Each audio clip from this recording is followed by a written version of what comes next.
Tonight we're reading from Exodus chapter 11, New Living Translation. But first let's start with a word of prayer. Lord, I thank you for this day. I thank you for the reading of your word, Lord. I thank you for your word.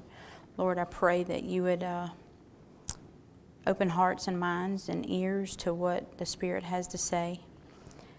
Help us to receive what you have for us, Lord. I pray for revival for this church and for our community, Lord. I pray for an awakening. Lord, I thank you for all your many blessings. In Jesus' name I pray. Amen. Death for Egypt's firstborn. Then the Lord said to Moses, I will strike Pharaoh and the land of Egypt with one more blow. After that, Pharaoh will let you leave this country. In fact, he will be so eager to get rid of you that he will force you all to leave.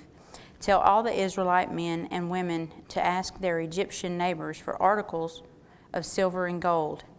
Now the Lord had caused the Egyptians to look favorably on the people of Israel, and Moses was considered a very great man in the land of Egypt, respected by Pharaoh's officials and the Egyptian people alike.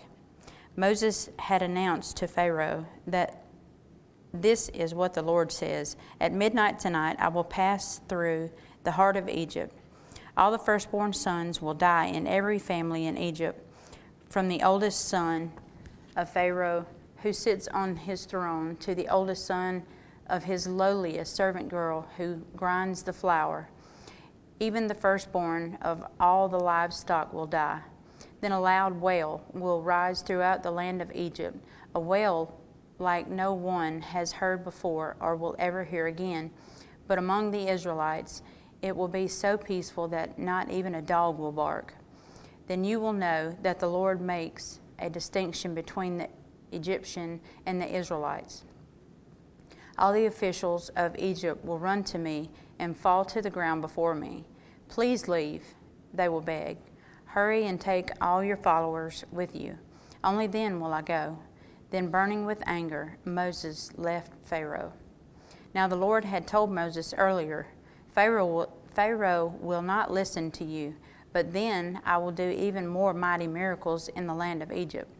Moses and Aaron performed these miracles in Pharaoh's presence, but the Lord hardened Pharaoh's heart, and he wouldn't let the Israelites leave the community or the country.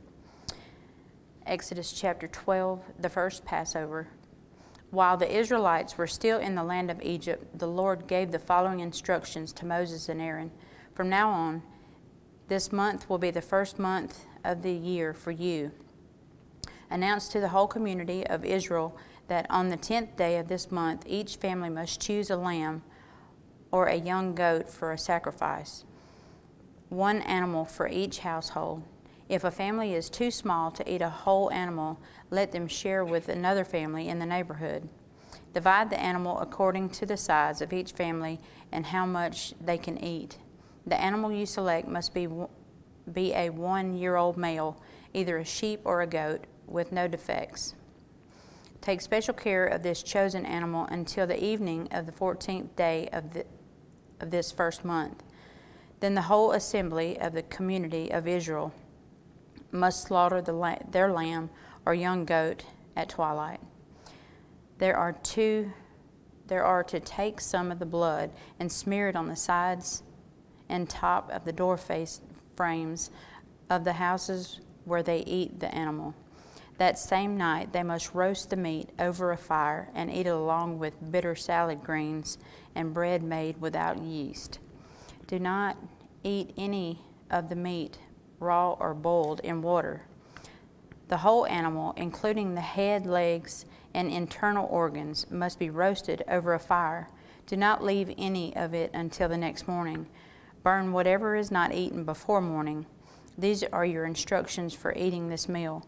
Be fully dressed, wear your sandals, and carry your walking stick in your hand. Eat the meal with urgency, for this is the Lord's Passover. On that night, I will pass through the land of Egypt and strike down every firstborn son and every firstborn male animal in the land of Egypt. I will execute judgment against all the gods of Egypt, for I am the Lord. But the blood on your doorpost will serve as a sign, marking the houses where you are staying. When I see the blood, I will pass over you. This plague of death will not touch you when I strike the land of Egypt. This is the day to remember. Each year, from generation to generation, you must celebrate it as a special festival to the Lord. This is a law for all time. For 7 days the bread you must eat be made without yeast. On the first day of the festival, remove every trace of yeast from your homes. Anyone who eats bread made with yeast during the 7 days of the festival will be cut off from the community of Israel. On the first day of the festival, and again on the 7th day, all the people must observe an official day for holy assembly. No work of any kind may be done on these days except in the preparation of food. Celebrate this festival of unleavened bread, for it will remind you that I brought your forces out of the land of Egypt on this day.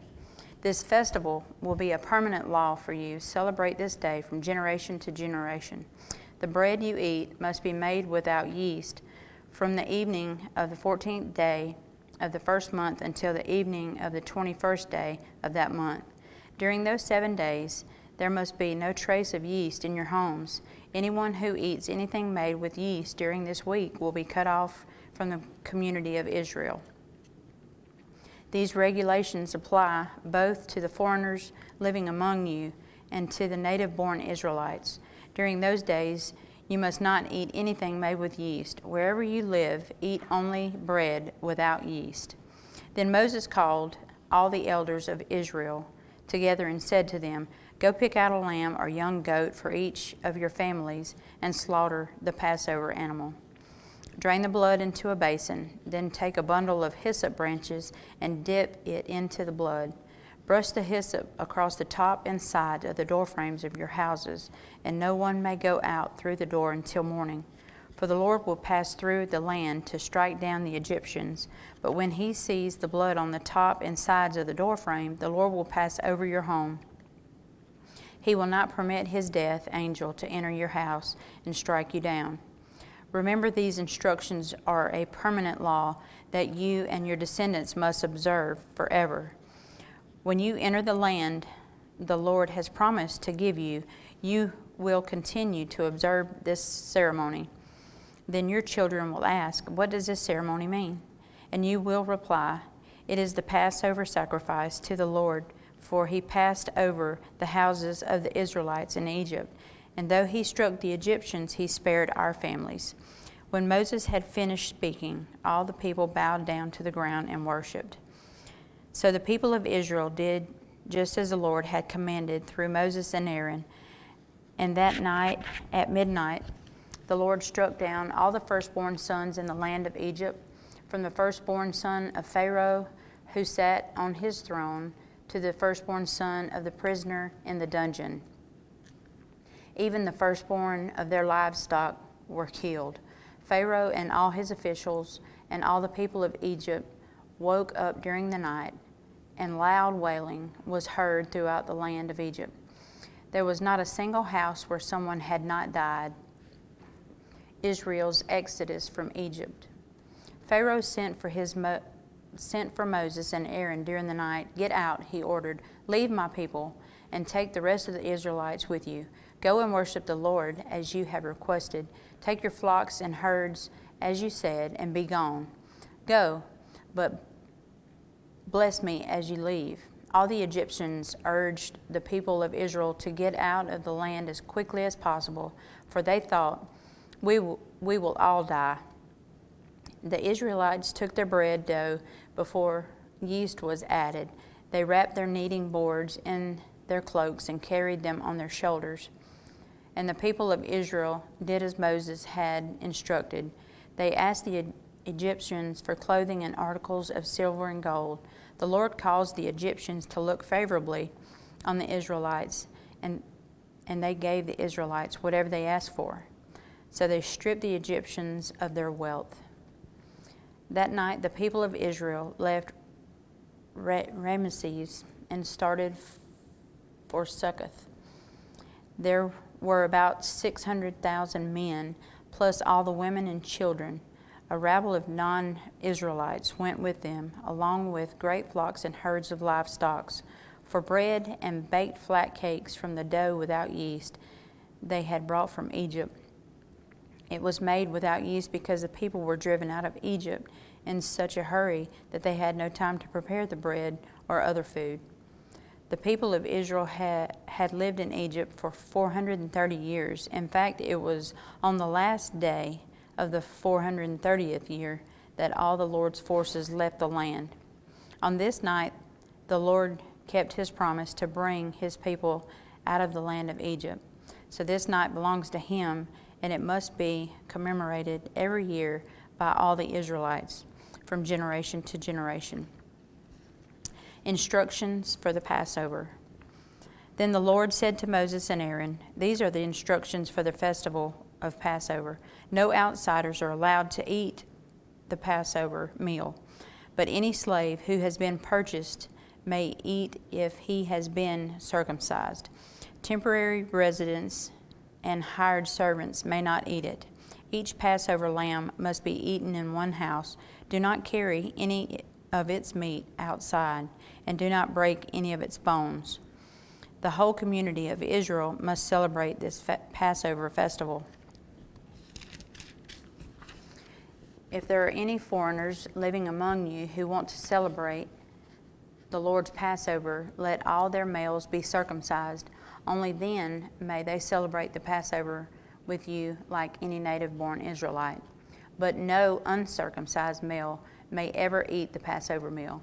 This instruction applies to everyone, whether a native-born Israelite or a foreigner living among you." So all the people of Israel followed all of the Lord's commands to Moses and Aaron. On that very day, the Lord brought the people of Israel out of the land of Egypt like an army. Exodus chapter 13, dedication of the firstborn. Then the Lord said to Moses, "Dedicate me every firstborn among the Israelites. The first offspring to be born of both humans and animals belong to me." So Moses said to the people, "This is the day to remember forever, the day you left Egypt, the place of your slavery. Today the Lord has brought you out by the power of his mighty hand. Remember, eat no food containing yeast. On this day in early spring, in the month of Abib, you have been set free. You must celebrate this event in this month each year after the Lord brings you into the land of Canaanites, Hittites, Amorites, Hivites, and Jebusites. He swore to your ancestors that he would give you this land, a land flowing with milk and honey. For 7 days, the bread you eat must be made without yeast. Then on the 7th day, celebrate a feast to the Lord. Eat bread without yeast during those 7 days. In fact, there must be no yeast bread or any yeast at all found within the borders of your land during this time. On the 7th day, you must explain to your children, I am celebrating what the Lord did for me when I left Egypt. This annual festival will be a visible sign to you, like a mark branded on your hand or your forehead. Let it remind you always to recite this teaching of the Lord. With a strong hand, the Lord rescued you from Egypt. So observe the decree of this festival at the appointed time each year. This is what you must do when the Lord fulfills the promise he swore to you and to your ancestors when he gives you the land where the Canaanites now live. You must present all firstborn sons and firstborn male animals to the Lord, for they belong to him. A firstborn donkey may be brought back from the Lord by presenting a lamb or a young goat in its place. But if you do not buy it back, you must break its neck. However, you must buy back every firstborn son. And in the future, your children will ask you, what does all this mean? Then you will tell them, with the power of his mighty hand, the Lord brought us out of Egypt, the place of our slavery. Pharaoh stubbornly refused to let us go, so the Lord killed all the firstborn males throughout the land of Egypt, both people and animals. That is why I now sacrifice all the firstborn males to the Lord, except that the firstborn sons are always brought back. This ceremony will be like a mark branded on your hand or on your forehead. It's a reminder that the power of the Lord's mighty hand brought us out of Egypt. Israel's wilderness detour.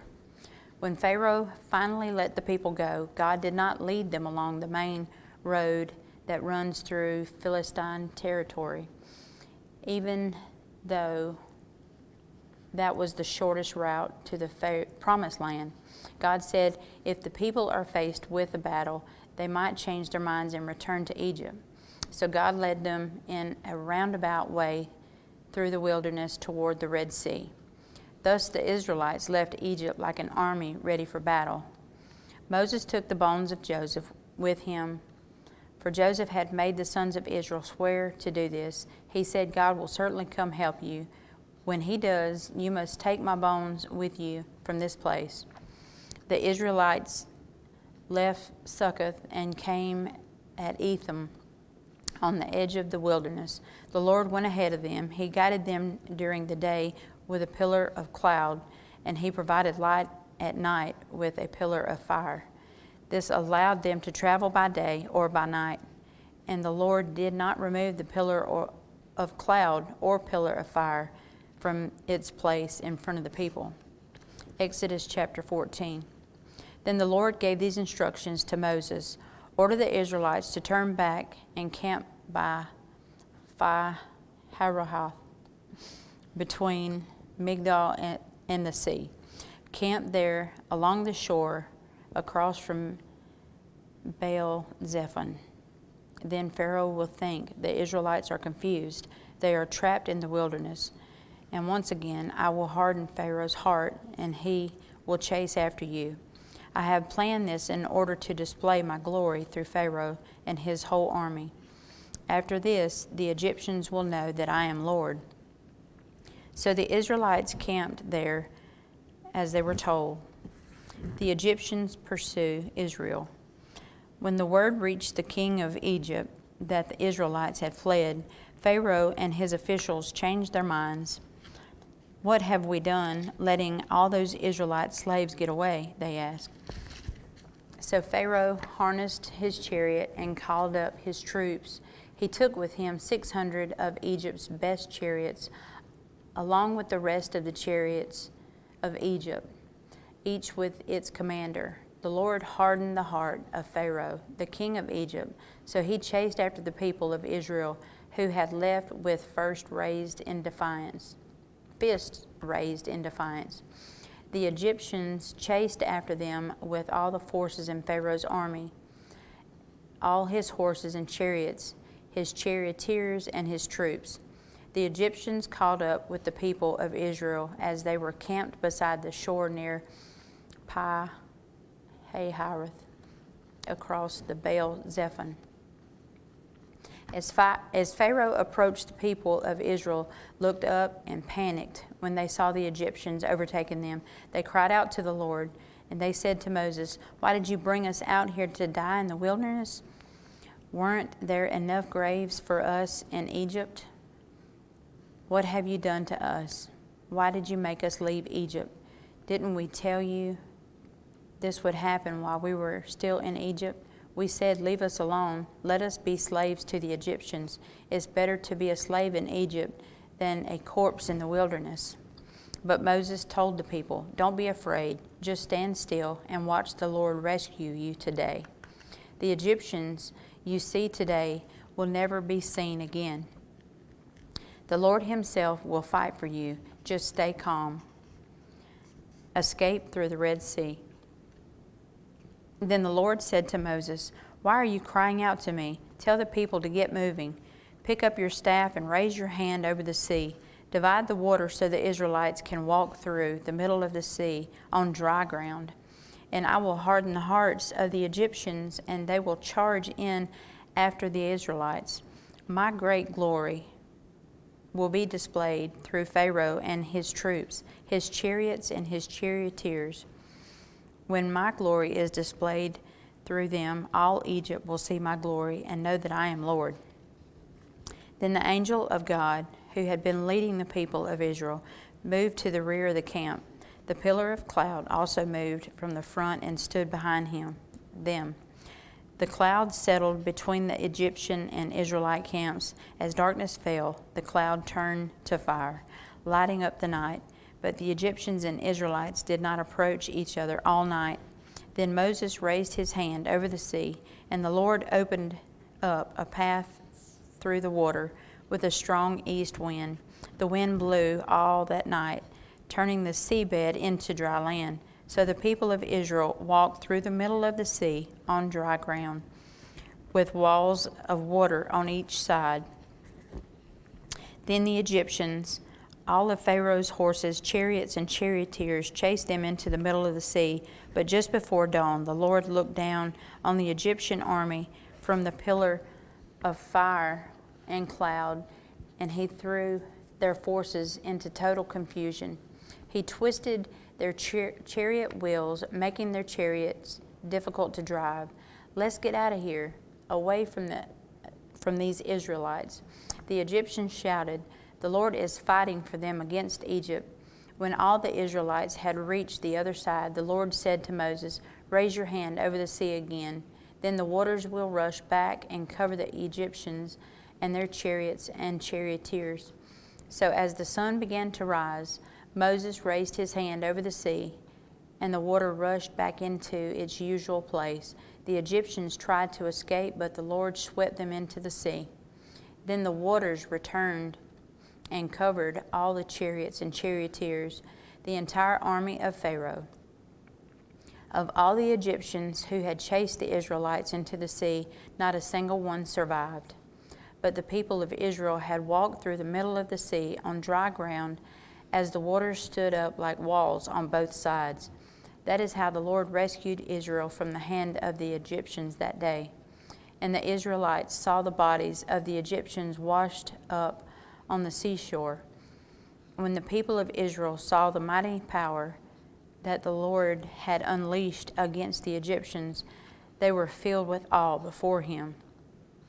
They put their faith in the Lord and in his servant Moses. Exodus chapter 15, a song of deliverance. Then Moses and the people of Israel sang this song to the Lord. "I will sing to the Lord, for he has triumphed gloriously. He has hurled both horse and rider into the sea. The Lord is my strength and my song. He has given me victory. This is my God, and I will praise him, my father's God, and I will exalt him. The Lord is a warrior. Yahweh is his name. Pharaoh's chariots and army he has hurled into the sea. The finest of Pharaoh's officers are drowned in the Red Sea. The deep waters gushed over them. They sank to the bottom like a stone. Your right hand, O Lord, is glorious in power. Your right hand, O Lord, smashes the enemy. In the greatness of your majesty, you overthrow those who rise against you. You unleash your blazing fury. It consumes them like straw. At the blast of your breath, the waters piled up. The surging waters stood straight like a wall. In the heart of the sea, the deep waters became hard. The enemy boasted, "I will chase them and catch up with them. I will plunder them and consume them. I will flash my sword. My powerful hand will destroy them." But you blew your breath, and the sea covered them. They sank like lead in the mighty waters.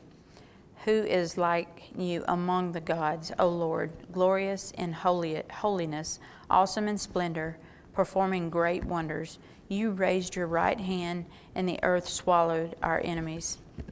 With your unfailing love, led the people you have redeemed. In your might, you guide them to your sacred home. The people hear and tremble. Anguish grips those who live in Philistia. The leaders of Edom are terrified. The nobles of Moab tremble. All who live in Canaan melt away.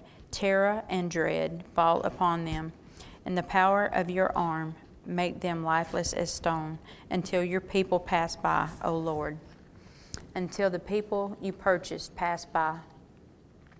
You will bring them in and plant them on your own mountain, the place, O Lord, reserved for your own dwelling, the sanctuary, O Lord, that your hands have established. The Lord will reign forever and ever. When Pharaoh's horses, chariots, and charioteers rushed into the sea, the Lord brought the water crashing down on them.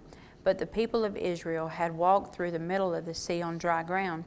Then Miriam, the prophet, Aaron's sister, took a tambourine and led all the women as they played their tambourines and danced. And Miriam sang this song, "Sing to the Lord, for he has triumphed gloriously. He has hurled both horse and rider into the sea." Bitter water at Marah. Then Moses led the people of Israel away from the Red Sea, and they moved out into the desert Shur. They traveled in this desert for 3 days without finding any water. When they came to the oasis of Marah, the water was too bitter to drink, so they called this place Marah, which means bitter. Then the people complained and turned to Moses. "What are we to drink?" they demanded. So Moses cried out to the Lord for help, and the Lord showed him a piece of wood. Moses threw it into the water, and this made the water good to drink. It was there at Marah that the Lord set before them the following decree as a standard to test their faithfulness to him. He said, "If you will listen carefully to the voice of the Lord your God and do what is right in his sight, obeying his commands and keeping all his decrees, then I will not make you suffer any of the diseases I sent on the Egyptians, for I am the Lord who heals you." After leaving Marah, the Israelites traveled on to the oasis of Elim, where they found 12 springs and 70 palm trees. They camped there beside the water. Exodus chapter 16, manna and quail from heaven. Then the whole community of Israel set out from Elim and journeyed into the wilderness of Sin. Between Elim and Mount Sinai, they arrived there on the 15th day of the second month, 1 month after leaving the land of Egypt. There, too, the whole community of Israel complained about Moses and Aaron. "If only the Lord had killed us back in Egypt," they moaned. "There we sat around pots filled with meat and ate all the bread we wanted, but now you have brought us into this wilderness to starve us all to death." Then the Lord said to Moses, "Look, I'm going to rain down food from heaven for you. Each day the people can go out and pick up as much food as they need for the day. I will test them in this to see whether or not they will follow my instructions. On the 6th day they will gather food, and when they prepare it, there will be twice as much as usual." So Moses and Aaron said to all the people of Israel, "By evening you will realize it was the Lord who brought you out of the land of Egypt. In the morning you will see the glory of the Lord, because he has heard your complaints, which are against him, not against us. What have we done that you should complain about us?" Then Moses added, "The Lord will give you meat to eat in the evening and bread to satisfy you in the morning, for he has heard all your complaints against him. What have we done?" "Yes, your complaints are against the Lord, not against us." Then Moses said to Aaron, "Announce this to the entire community of Israel. Present yourselves before the Lord, for he has heard your complaining." And as Aaron spoke to the whole community of Israel, they looked out towards the wilderness. There they could see the awesome glory of the Lord in the cloud. Then the Lord said to Moses, "I have heard the Israelites' complaints. Now tell them, in the evening you will not have meat to eat, and in the morning you will have bread, all the bread you want. Then you will know that I am the Lord your God." That evening vast numbers of quail flew in and covered the camp, and the next morning the area around the camp was wet with dew. When the dew evaporated, a flaky substance as fine as frost blanketed the ground. The Israelites were puzzled when they saw it. "What is it?" they asked each other. They had no idea what it was. And Moses told them, "It is food the Lord has given you to eat. These are the Lord's instructions. Each household should gather as much as it needs. Pick up 2 quarts for each person in your tent." So the people of Israel did as they were told. Some gathered a lot, some only a little, but when they measured it out, everyone had just enough. Those who gathered a lot had nothing left over, and those who gathered only a little had enough. Each family had just what it needed. Then Moses told them, "Do not keep any of it until morning." But some of them didn't listen and kept some of it until the morning. But by then it was full of maggots and had a terrible smell. Moses was very angry with them. After this, the people gathered the food morning by morning, each family according to its needs.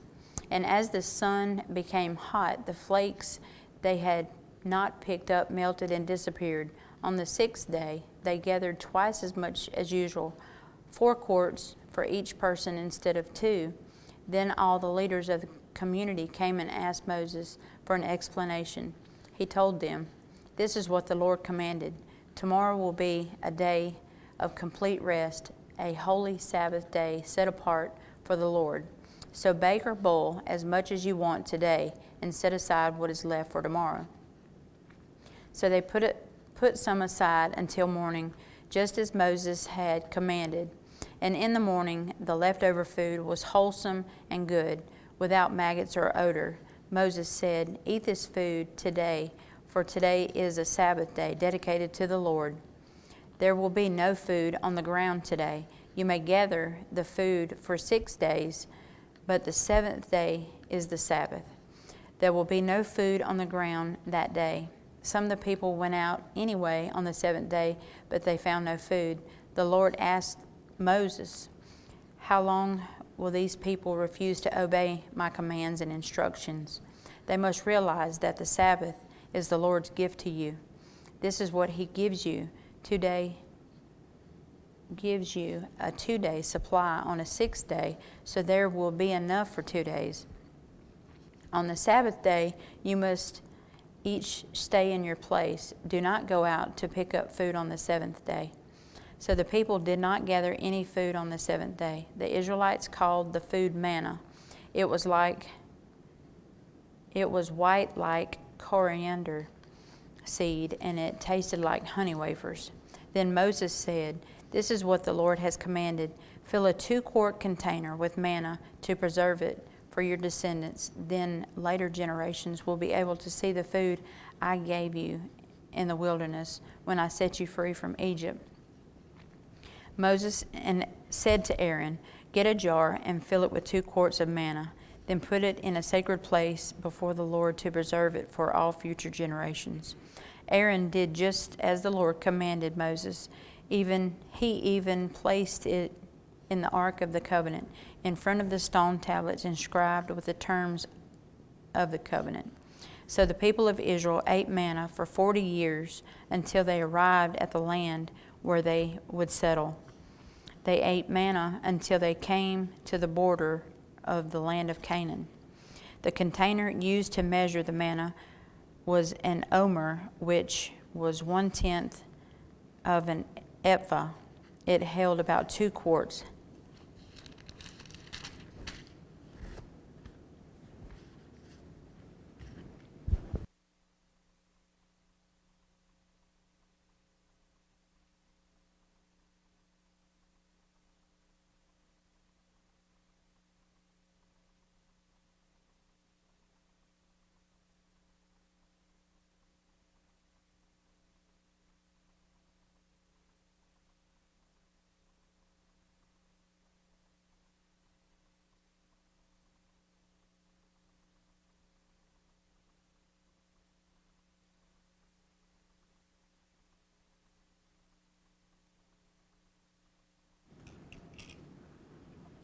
Exodus chapter 17, water from the rock. As at the Lord's command, the whole community of Israel left the wilderness of sin and moved from place to place. Eventually, they camped at Rephidim, but there was no water there for the people to drink. Did you do that one? Okay. So once more, the people complained against Moses. "Give us water to drink," they demanded. "Quiet," Moses replied. "Why are you complaining against me, and why are you testing the Lord?" But tormented by thirst, they continued to argue with Moses. "Why did you bring us out of Egypt? Are you trying to kill us, our children, and our livestock with thirst?" Then Moses cried out to the Lord, "What should I do with these people? They are ready to stone me." The Lord said to Moses, "Walk out in front of the people, take your staff, the one you used when you struck the water of the Nile, and call some of the elders of Israel to join you. I will stand before you on the rock at Mount Sinai. Strike the rock, and water will come gushing out. Then the people will be able to drink." So Moses struck the rock as he was told, and water gushed out as the elders looked on. Moses named the place Massah, which means test, and Meribah, which means arguing, because the people of Israel argued with Moses and tested the Lord by saying, "Is the Lord here with us or not?" Israel defeats the Amalekites. While the people of Israel were still at Rephidim, the warriors of Amalek attacked them. Moses commanded Joshua, "Choose some men to go out and fight the army of Amalek for us. Tomorrow I will stand at the top of the hill, holding the staff of God in my hand." So Joshua did what Moses had commanded and fought the army of Amalek. Meanwhile, Moses, Aaron, and Hur climbed up to the top of a nearby hill. As long as Moses held up the staff in his hand, the Israelites had the advantage. But whenever he dropped his hand, the Amalekites gained the advantage. Moses' arms soon became so tired he could no longer hold them. So Aaron and Hur found a stone for him to sit on. Then they stood on each side of Moses, holding up his hands. So his hands held steady until sunset. As a result, Joshua overwhelmed the army of Amalek in battle. After the victory, the Lord instructed Moses, "Write this down on a scroll as a permanent reminder and read it aloud to Joshua. I will erase the memory of Amalek from under heaven." Moses built an altar there and named it Yahweh Nissi, which means "the Lord is my banner." He said, "They have raised their fist against the Lord's throne, so now the Lord will be at war with Amalek generation after generation." Exodus chapter 18, Jethro's visit to Moses. Moses' father-in-law, Jethro, the priest of Midian, heard about everything God had done for Moses and his people, the Israelites. He heard especially about how the Lord had rescued them from Egypt. Earlier, Moses had sent his wife, Zipporah, and his 2 sons back to Jethro, who had taken them in. Moses' first son was named Gershom, for Moses had said when the boy was born, "I have been a foreigner in a foreign land." His second son was named Eleazar, for Moses had said, "The God of my ancestors was my helper. He rescued me from the sword of Pharaoh." Jethro, Moses' father-in-law, now came to visit Moses in the wilderness. He brought Moses' wife and 2 sons with him, and they arrived while Moses and the people were camped near the mountain of God. Jethro had sent a message to Moses saying, "I, Jethro, your father-in-law, am coming to see you with your wife and your 2 sons." So Moses went out to meet his father-in-law. He bowed low and kissed him. They asked about each other's welfare and then went into Moses' tent. Moses told his father-in-law everything the Lord had done to Pharaoh and Egypt on behalf of Israel. He also told them all the hardships they'd experienced along the way and how the Lord had rescued his people from all their troubles. Jethro was delighted when he heard about all the good things the Lord had done for Israel as he rescued them from the hand of the Egyptians. "Praise the Lord," Jethro said, "for he has rescued you from the Egyptians and from Pharaoh. Yes, he has rescued Israel from the powerful hand of Egypt. I know now that the Lord is greater than all other gods, because he rescued his people from the oppression of the proud Egyptians." Then Jethro, Moses' father-in-law, brought a burnt offering and sacrifices to God. Aaron and all the elders of Israel came out and joined him in a sacrificial meal in God's presence. Jethro's wise advice. The next day, Moses took his seat to hear the people's disputes against each other. They waited before him from morning till evening. When Moses' father-in-law saw all that Moses was doing for the people, he asked, "What are you really accomplishing here? Why are you trying to do all this alone while everyone stands around you from morning till evening?" Moses replied, "Because the people come to me to get a ruling from God. When a dispute arises, they come to me, and I am the one who settles the case between the quarreling parties. I inform the people of God's decrees and give them his instructions." "This is not good," Moses' father-in-law exclaimed. "You're going to wear yourself out and the people too. This job is too heavy a burden for you to handle all by yourself. Now listen to me and let me give you a word of advice, and may God be with you. You should continue to be the people's representative before God, bringing their disputes to him. Teach them God's decrees and give them his instructions. Show them how to conduct their lives. But select from all the people some capable, honest men who fear God and hate bribes. Appoint them as leaders over groups of 1,000, 100, 50, and 10. They should always be available to solve the people's common disputes. But have them bring the major cases to you. Let the leaders decide the smaller matters themselves. They will help you carry the load, making the task easier for you. If you follow this advice, and if God commands you to do so, then you will be able to endure the pressures, and all these people will go home in peace." Moses listened to his father-in-law's advice and followed his suggestions. He chose capable from all over Israel and appointed them as leaders over the people. He put them in charge of groups of 1,000, 150, and 10. These men were always available to solve the people's common disputes. They brought the major cases to Moses, but they took care of the smaller matters themselves. Soon after this, Moses said goodbye to his father-in-law, who returned to his own land. The Lord reveals himself at Sinai. Exodus chapter 19. Exactly 2 months after the Israelites left Egypt, they arrived in the wilderness of Sinai. After breaking camp at Rephidim, they came to the wilderness of Sinai and set up camp there at the base of Mount Sinai. Then Moses climbed the mountain to appear before God. The Lord called to him from the mountain and said, Give these instructions to the family of Jacob. Announce it to the descendants of Israel. You have seen what I did to the Egyptians. You know how I carried you on eagle's wings and brought you to myself. Now if you will obey me and keep my covenant, you will be my own special treasure from all the people on earth. For all the earth belongs to me, and you will be my kingdom of priests, my holy nation. This is the message you must give to the people of Israel. So Moses returned from the mountain and called together the elders of the people and told them everything the Lord had commanded him. And all the people responded together, "We will do everything the Lord has commanded." So Moses brought the people's answer back to the Lord. Then the Lord said to Moses, "I will come to you in a thick cloud, Moses, so the people themselves can hear me when I speak with you. Then they will always trust you."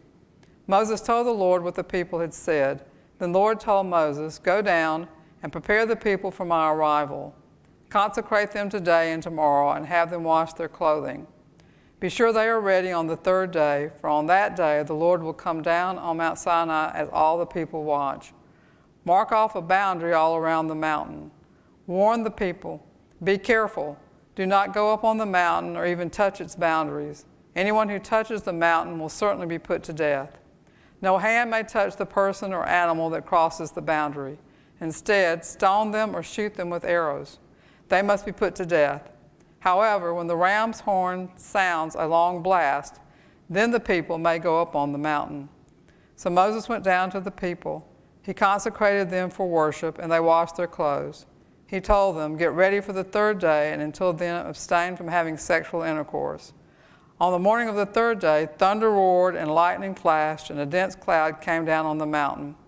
There was a long, loud blast from a ram's horn, and all the people trembled. Moses led them out from the camp to meet with God, and they stood at the foot of the mountain. All of Mount Sinai was covered with smoke because the Lord had descended on it in the form of fire. The smoke billowed into the sky like smoke from a brick kiln, and the whole mountain shook violently. As the blast of the ram's horn grew louder and louder, Moses spoke, and God thundered his reply. The Lord came down on top of Mount Sinai and called Moses to the top of the mountain. So Moses climbed the mountain. Then the Lord told Moses, "Go back down and warn the people not to break through the boundaries to see the Lord, or they will die. Even the priests who regularly come near to the Lord must purify themselves so that the Lord does not break out and destroy them." "But Lord," Moses protested, "the people cannot come up to Mount Sinai. You already warned us. You told me, mark off a boundary all around the mountain to set it apart as holy." But the Lord said, "Go down and bring Aaron back up with you. In the meantime, do not let the priest or the people break through to approach the Lord, or he will break out and destroy them." So Moses went down to the people and told them what the Lord had said. 10 Commandments for the Covenant Community, Exodus chapter 20. Then God gave the people all of these instructions. "I am the Lord your God, who rescued you from the land of Egypt, the place of your slavery. You must not have any other God but me. You must not make for yourself an idol of any kind or an image of anything in the heavens or on the earth or in the sea. You must not bow down to them or worship them, for I, the Lord your God, am a jealous God who will not tolerate your affection for any other gods. I lay the sins of the parents upon their children. The entire family is affected, even children in the 3rd and 4th generations of those who reject me. But I lavished unfailing love for 1,000 generations on those who love me and obey my commands. You must not misuse the name of the Lord your God. The Lord will not let you go unpunished if you misuse his name. Remember to observe the Sabbath day by keeping it holy. You have 6 days each week for your ordinary work, but the 7th day is a Sabbath day of rest dedicated to the Lord your God. On that day, no one in your household may do any work. This includes you, your sons and daughters, your male and female servants, your livestock, and any foreigners living among you. For in 6 days the Lord made the heavens, the earth, the sea, and everything in them. But on the 7th day he rested. That is why the Lord blessed the Sabbath day and set it apart as holy. Honor your father and mother. Then you will live a long, full life in the land the Lord your God is giving you. You must not murder. You must not commit adultery. You must not steal. You must not testify falsely against your neighbor. You must not covet your neighbor's house. You must not covet your neighbor's wife, female or male servant, ox or donkey, or anything else that belongs to your neighbor.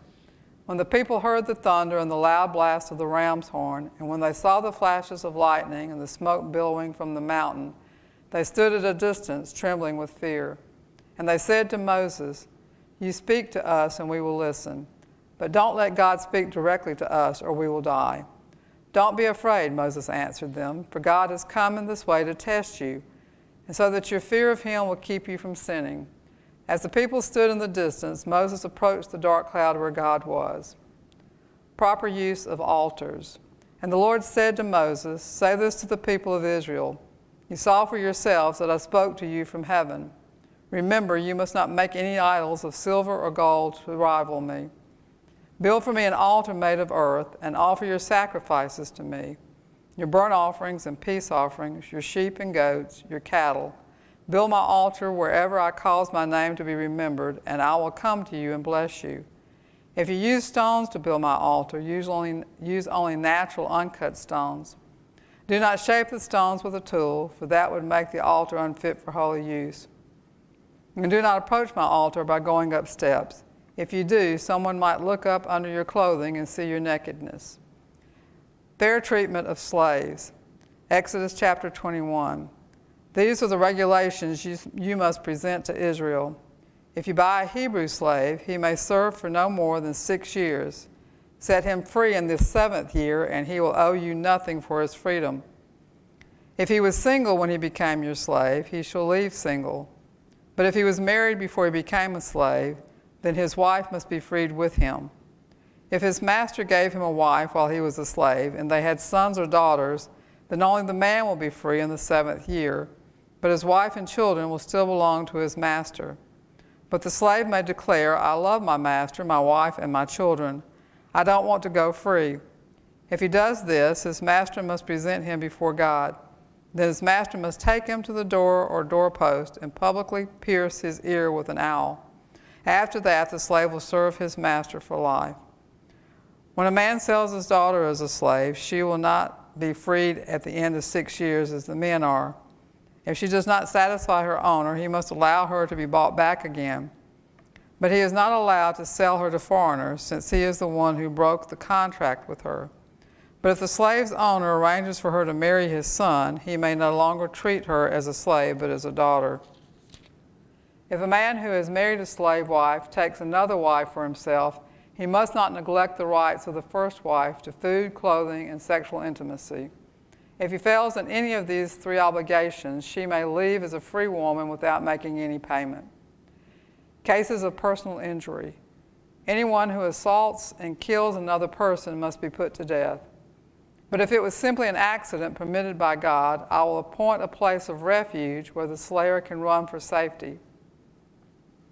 However, if someone deliberately kills another person, then the slayer must be dragged even from my altar and be put to death. Anyone who strikes father or mother must be put to death. Kidnappers must be put to death, whether they are caught in possession of their victims or have already sold them as slaves. Anyone who dishonors father or mother must be put to death. Now suppose 2 men quarrel, and one hits the other with a stone or fist, and the injured person does not die but is confined to bed. If he is later able to walk outside again, even with a crutch, the assailant will not be punished, but must compensate his victim for lost wages and provide for his full recovery. If a man beats his male or female slave with a club and the slave dies as a result, the owner must be punished. But if the slave recovers within a day or 2, then the owner shall not be punished, since the slave is his property. Now suppose 2 men are fighting, and in the process they accidentally strike a pregnant woman, so she gives birth prematurely. If no further injury results, the man who struck the woman must pay the amount of compensation the woman's husband demands and the judges approve. But if there is further injury, the punishment must match the injury, a life for a life, an eye for an eye, a tooth for a tooth, a hand for a hand, a foot for a foot, a burn for a burn, a wound for a wound, a bruise for a bruise. If a man hits his male or female slave in the eye and the eye is blinded, he must let the slave go free to compensate for the eye. And if a man knocks out the tooth of his male or female slave, he must let the slave go free to compensate for the tooth. If an ox gores a man or woman to death, the ox must be stoned, and its flesh may not be eaten. In such a case, however, the owner will not be held liable. But suppose the ox had a reputation for goring, and the owner had been informed but failed to keep it under control. If the ox then kills someone, it must be stoned, and the owner must also be put to death. However, the dead person's relatives may accept to compensate for the loss of life.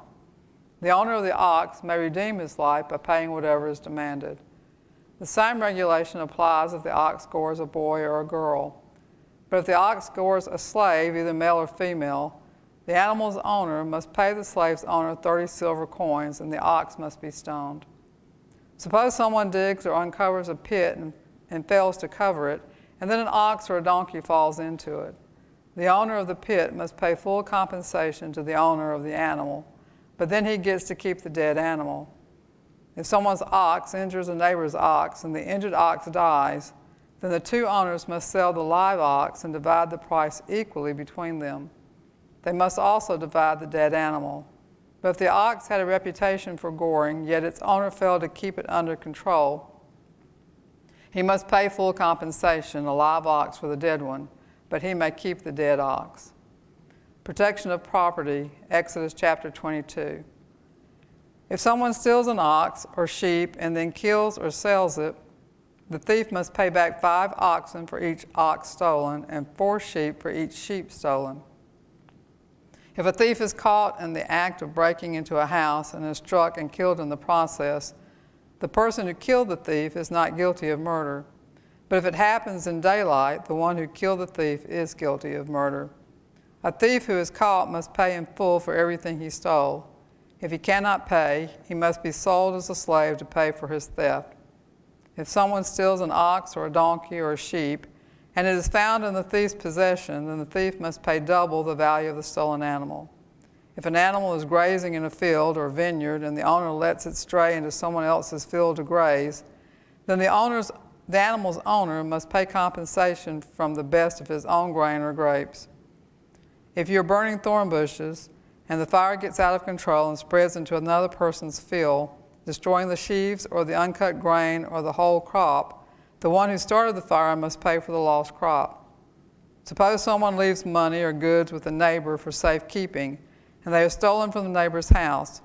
If the thief is caught, the compensation is double the value of what was stolen.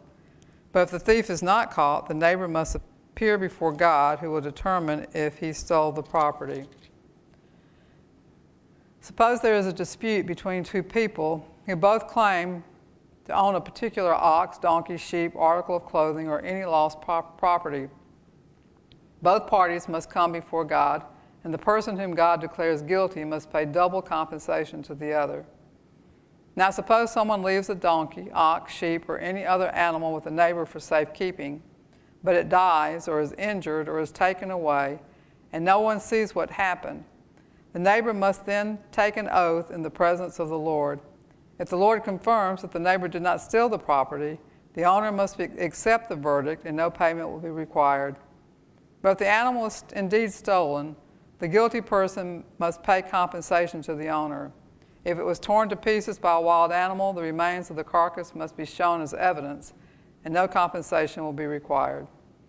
If someone borrows an animal from a neighbor and it is injured or dies when the owner is absent, the person who borrowed it must pay full compensation. But if the owner was present, no compensation is required. And no compensation is required if the animal was rented, for this loss is covered by the rental fee. Social responsibility. If a man seduces a virgin who is not engaged to anyone and has sex with her, he must pay the customary bride price and marry her. But if her father refuses to let him marry her, the man must still pay him an amount equal to the bride price of a virgin. You must not allow a sorceress to live. Anyone who has sexual relations with an animal must certainly be put to death. Anyone who sacrifices to any god other than the Lord must be destroyed. You must not mistreat or oppress foreigners in any way. Remember, you yourselves were once foreigners in the land of Egypt. You must not exploit a widow or an orphan. If you exploit them in any way and they cry out to me, then I will certainly hear their cry. My anger will blaze against you, and I will kill you with the sword. Then your wives will be widows and your children fatherless. If you lend money to any of my people who are in need, do not charge interest as a moneylender would. If you take your neighbor's cloak as security for a loan, you must return it before sunset. This coat may be the only blanket your neighbor has. How can a person sleep without it? If you do not return it and your neighbor cries out to me for help, then I will hear, for I am merciful. You must not dishonor God or curse any of your rulers. You must not hold anything back when you give me offerings from your crops and your wine. You must give me your firstborn sons. You must also give me the firstborn of your cattle, sheep, and goats. But leave the newborn animal with its mother for 7 days, then give it to me on the 8th day. You must be my holy people. Therefore, do not eat any animal that has been torn up and killed by wild animals. Throw it to the dogs. A call for justice. Exodus 23, chapter 23. You must not pass along false rumors. You must not cooperate with evil people by lying on the witness stand. You must not follow the crowd in doing wrong. When you are called to testify in a dispute, do not be swayed by the crowd to twist justice. And do not slant your testimony in favor of a person just because that person is poor. If you come upon your enemy's ox or donkey that has strayed away, take it back to its owner. If you see that the donkey of someone who hates you has collapsed under its load, do not walk by. Instead, stop and help. In a lawsuit, you must not deny justice to the poor. Be sure never to charge anyone falsely with evil. Never sentence an innocent or blameless person to death, for I never declare a guilty person to be innocent. Take no bribes, for a bribe makes you ignore something that you clearly see. A bribe makes even a righteous person twist the truth. You must not oppress foreigners. You know what it's like to be a foreigner, for you yourselves were once foreigners in the land of Egypt. Plant and harvest your crops for 6 years, but let the land be renewed and lie uncultivated during the 7th year. Then let the poor among you harvest whatever grows on its own. Leave the rest for wild animals to eat. The same applies to your vineyards and olive groves. You have 6 days each week for your ordinary work, but on the 7th day you must stop working. This gives your ox and your donkey a chance to rest. It also allows your slaves and the foreigners living among you to be refreshed. Pay close attention to all my instructions. You must not call on the name of any other gods. Do not even speak their names. 3 annual festivals. Each year you must celebrate 3 festivals in my honor. First, celebrate the festival of Unleavened Bread. For 7 days the bread you eat must be made without yeast, just as I commanded you. Celebrate this festival annually at the appointed time in early spring in the month of Abib, for that is the anniversary of your departure from Egypt. No one may appear before me without an offering. Second, celebrate the festival of harvest when you bring me the first crops of your harvest.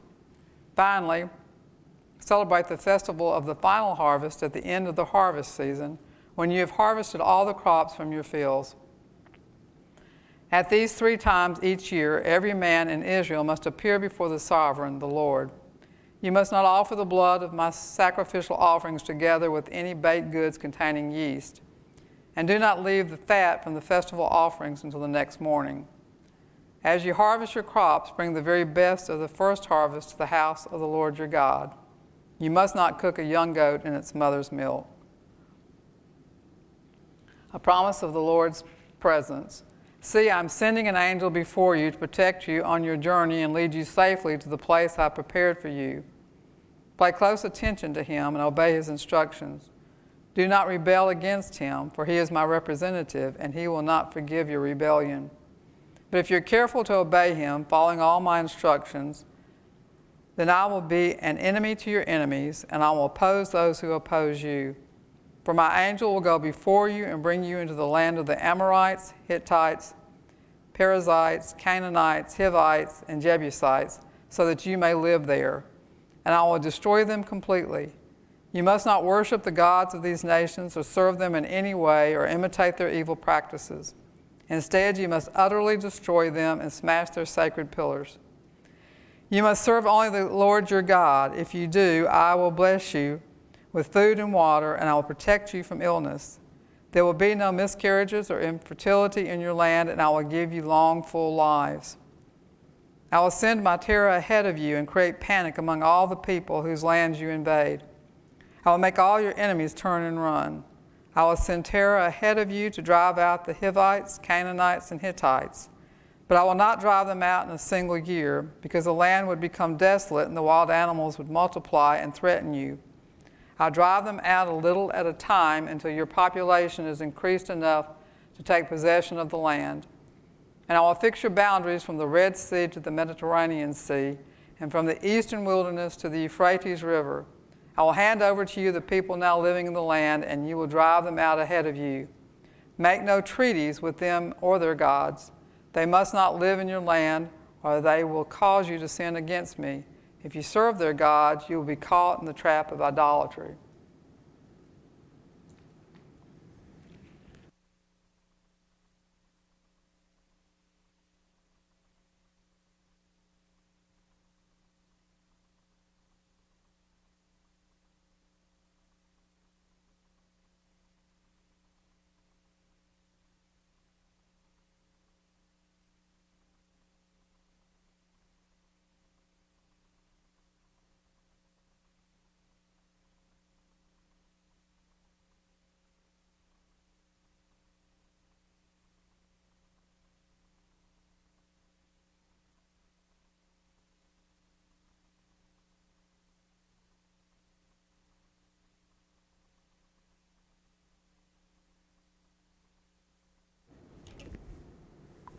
Exodus chapter 24. Israel accepts the Lord's covenant. Then the Lord instructed Moses, "Come up here to me and bring along Aaron, Nadab, Abihu, and 70 of Israel's elders. All of you must worship from a distance. Only Moses is allowed to come near the Lord. The others must not come near. and none of the other people are allowed to climb up the mountain with me." Then Moses went down to the people and repeated all the instructions and regulations the Lord had given him. All the people answered with one voice, "We will do everything the Lord has commanded." Then Moses carefully wrote down all the Lord's instructions. Early the next morning, Moses got up and built an altar at the foot of the mountain. He also set up 12 pillars, one for each of the 12 tribes of Israel. Then he sent some of the young Israelite men to present burnt offerings and to sacrifice bulls as peace offerings to the Lord. Moses drained half the blood from these animals into basins. The other half he splattered against the altar. Then he took the book of the covenant and read it aloud to the people. Again, they all responded, "We will do everything the Lord has commanded. We will obey." Then Moses took the blood from the basins and splattered it over the people, declaring, "Look, this blood confirms the covenant of the Lord. The covenant of the Lord has made with you in giving you these instructions." Then Moses, Aaron, Nadab, Abihu, and the 70 elders of Israel climbed up the mountain. There they saw the God of Israel. Under his feet there seemed to be a surface of brilliant blue lapis lazuli, as clear as the sky itself. And though these nobles of Israel gazed upon God, he did not destroy them. In fact, they ate a covenant meal, eating and drinking in his presence. Then the Lord said to Moses, "Come up to me on the mountain. Stay here, and I will give you the tablets of stone on which I have inscribed the instructions and commands so you can teach the people." So Moses and his assistant Joshua set out, and Moses climbed up the mountain of God. Moses told the elders, "Stay here and wait for us until we come back. Aaron and Hur are here with you. If anyone has a dispute while I'm gone, consult with them." Then Moses climbed up the mountain, and the cloud covered it, and the glory of the Lord settled down on Mount Sinai, and the cloud covered it for 6 days. On the 7th day, the Lord called to Moses from inside the cloud. To the Israelites at the foot of the mountain, the glory of the Lord appeared at the summit like a consuming fire. Then Moses disappeared into the cloud as he climbed higher up the mountain. He remained on the mountain 40 days and 40 nights. Offerings for the tabernacle, Exodus chapter 25. The Lord said to Moses, "Tell the people of Israel to bring me their sacred offerings. Accept the contributions from all whose hearts are moved to offer them. Here's a list of sacred offerings you may accept from them: gold, silver, and bronze, blue, purple, and scarlet thread, fine linen and goat hair for cloth, tanned ram skins and fine goat skin leather, acacia wood, olive oil for the lamps, spices for the anointing oil and the fragrant incense, onyx stones and other gemstones to be set in the ephod and the priest's chest piece. Have the people of Israel build me a holy sanctuary so I can live among them. You must build this tabernacle and its furnishings exactly according to the plan I will show you." Plans for the Ark of the Covenant. Have the people make an ark of acacia wood, a sacred chest, 45 inches long, 27 inches wide, and 27 inches high. Overlay it inside and outside with pure gold, and run a molding of gold all around it. Cast 4 gold rings and attach them to its 4 feet, 2 rings on each side. Make poles from acacia wood and overlay them with gold. Insert the poles into the rings at the sides of the ark to carry it. These carrying poles must stay inside the rings, never remove them. When the ark is finished, place inside it the stone tablets inscribed with the terms of the covenant, which I will give you. Then make the ark's cover, the place of atonement, from pure gold. It must be 45 inches long and 27 inches wide. Then make 2 cherubim from hammered gold and place them on the 2 ends of the atonement cover. Mold the cherubim on each end of the atonement cover, making it all of 1 piece of gold. The cherubim will face each other and look down on the atonement cover with their wings spread above it. They will protect it. Place inside the ark the stone tablets inscribed with the terms of the covenant which I will give you. Then put the atonement cover on top of the ark, and I will meet you there and talk to you from above the atonement cover between the gold cherubim and hover over the ark of the covenant. From there I will give you my commands for the people of Israel. Plans for the table. Then make a table of acacia wood, 36 inches long, 18 inches wide, 27 inches high. Overlay it with pure gold and run a gold molding around the edge. Decorate it with a 3-inch border all around and run a gold molding along the border.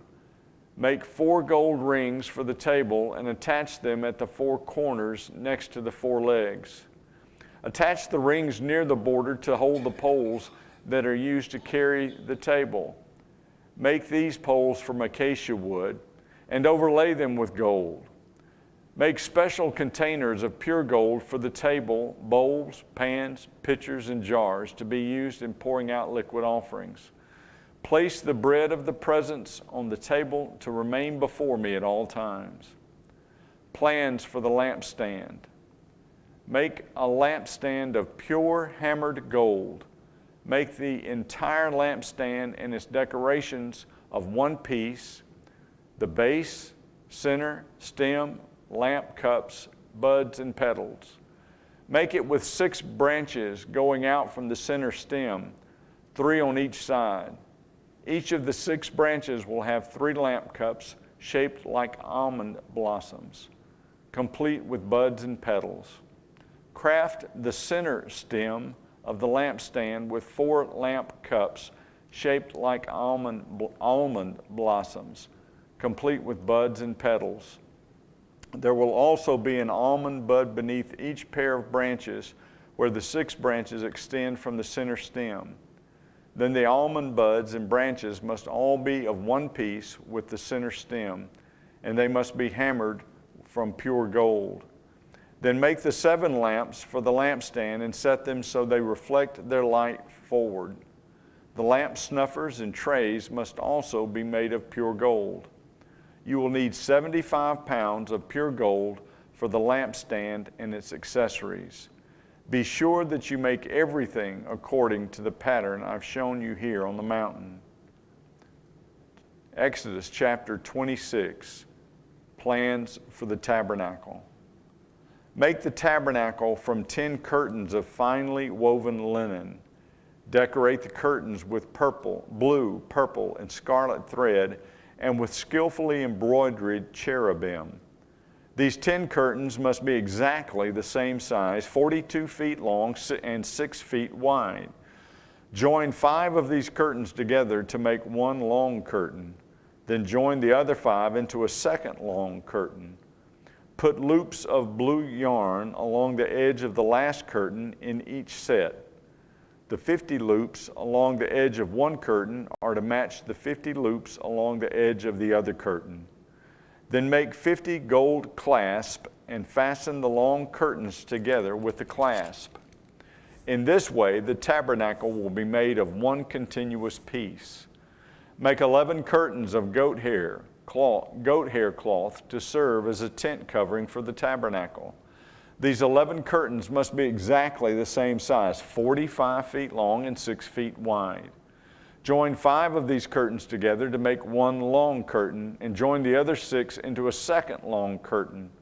Allow 3 feet of the material from the second set of curtains to hang over the front of the sacred tent.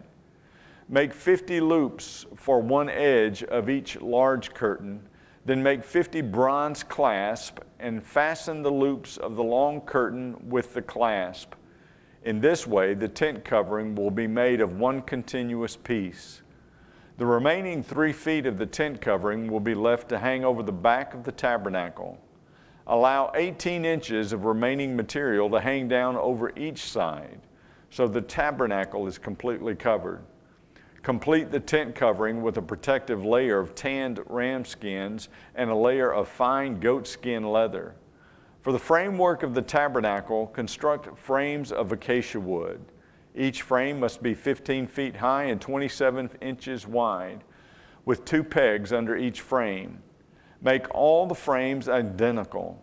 Make 20 of these frames to support the curtains on the south side of the tabernacle. Also, make 40 silver bases, 2 bases under each frame, with the pegs fitting securely into the bases.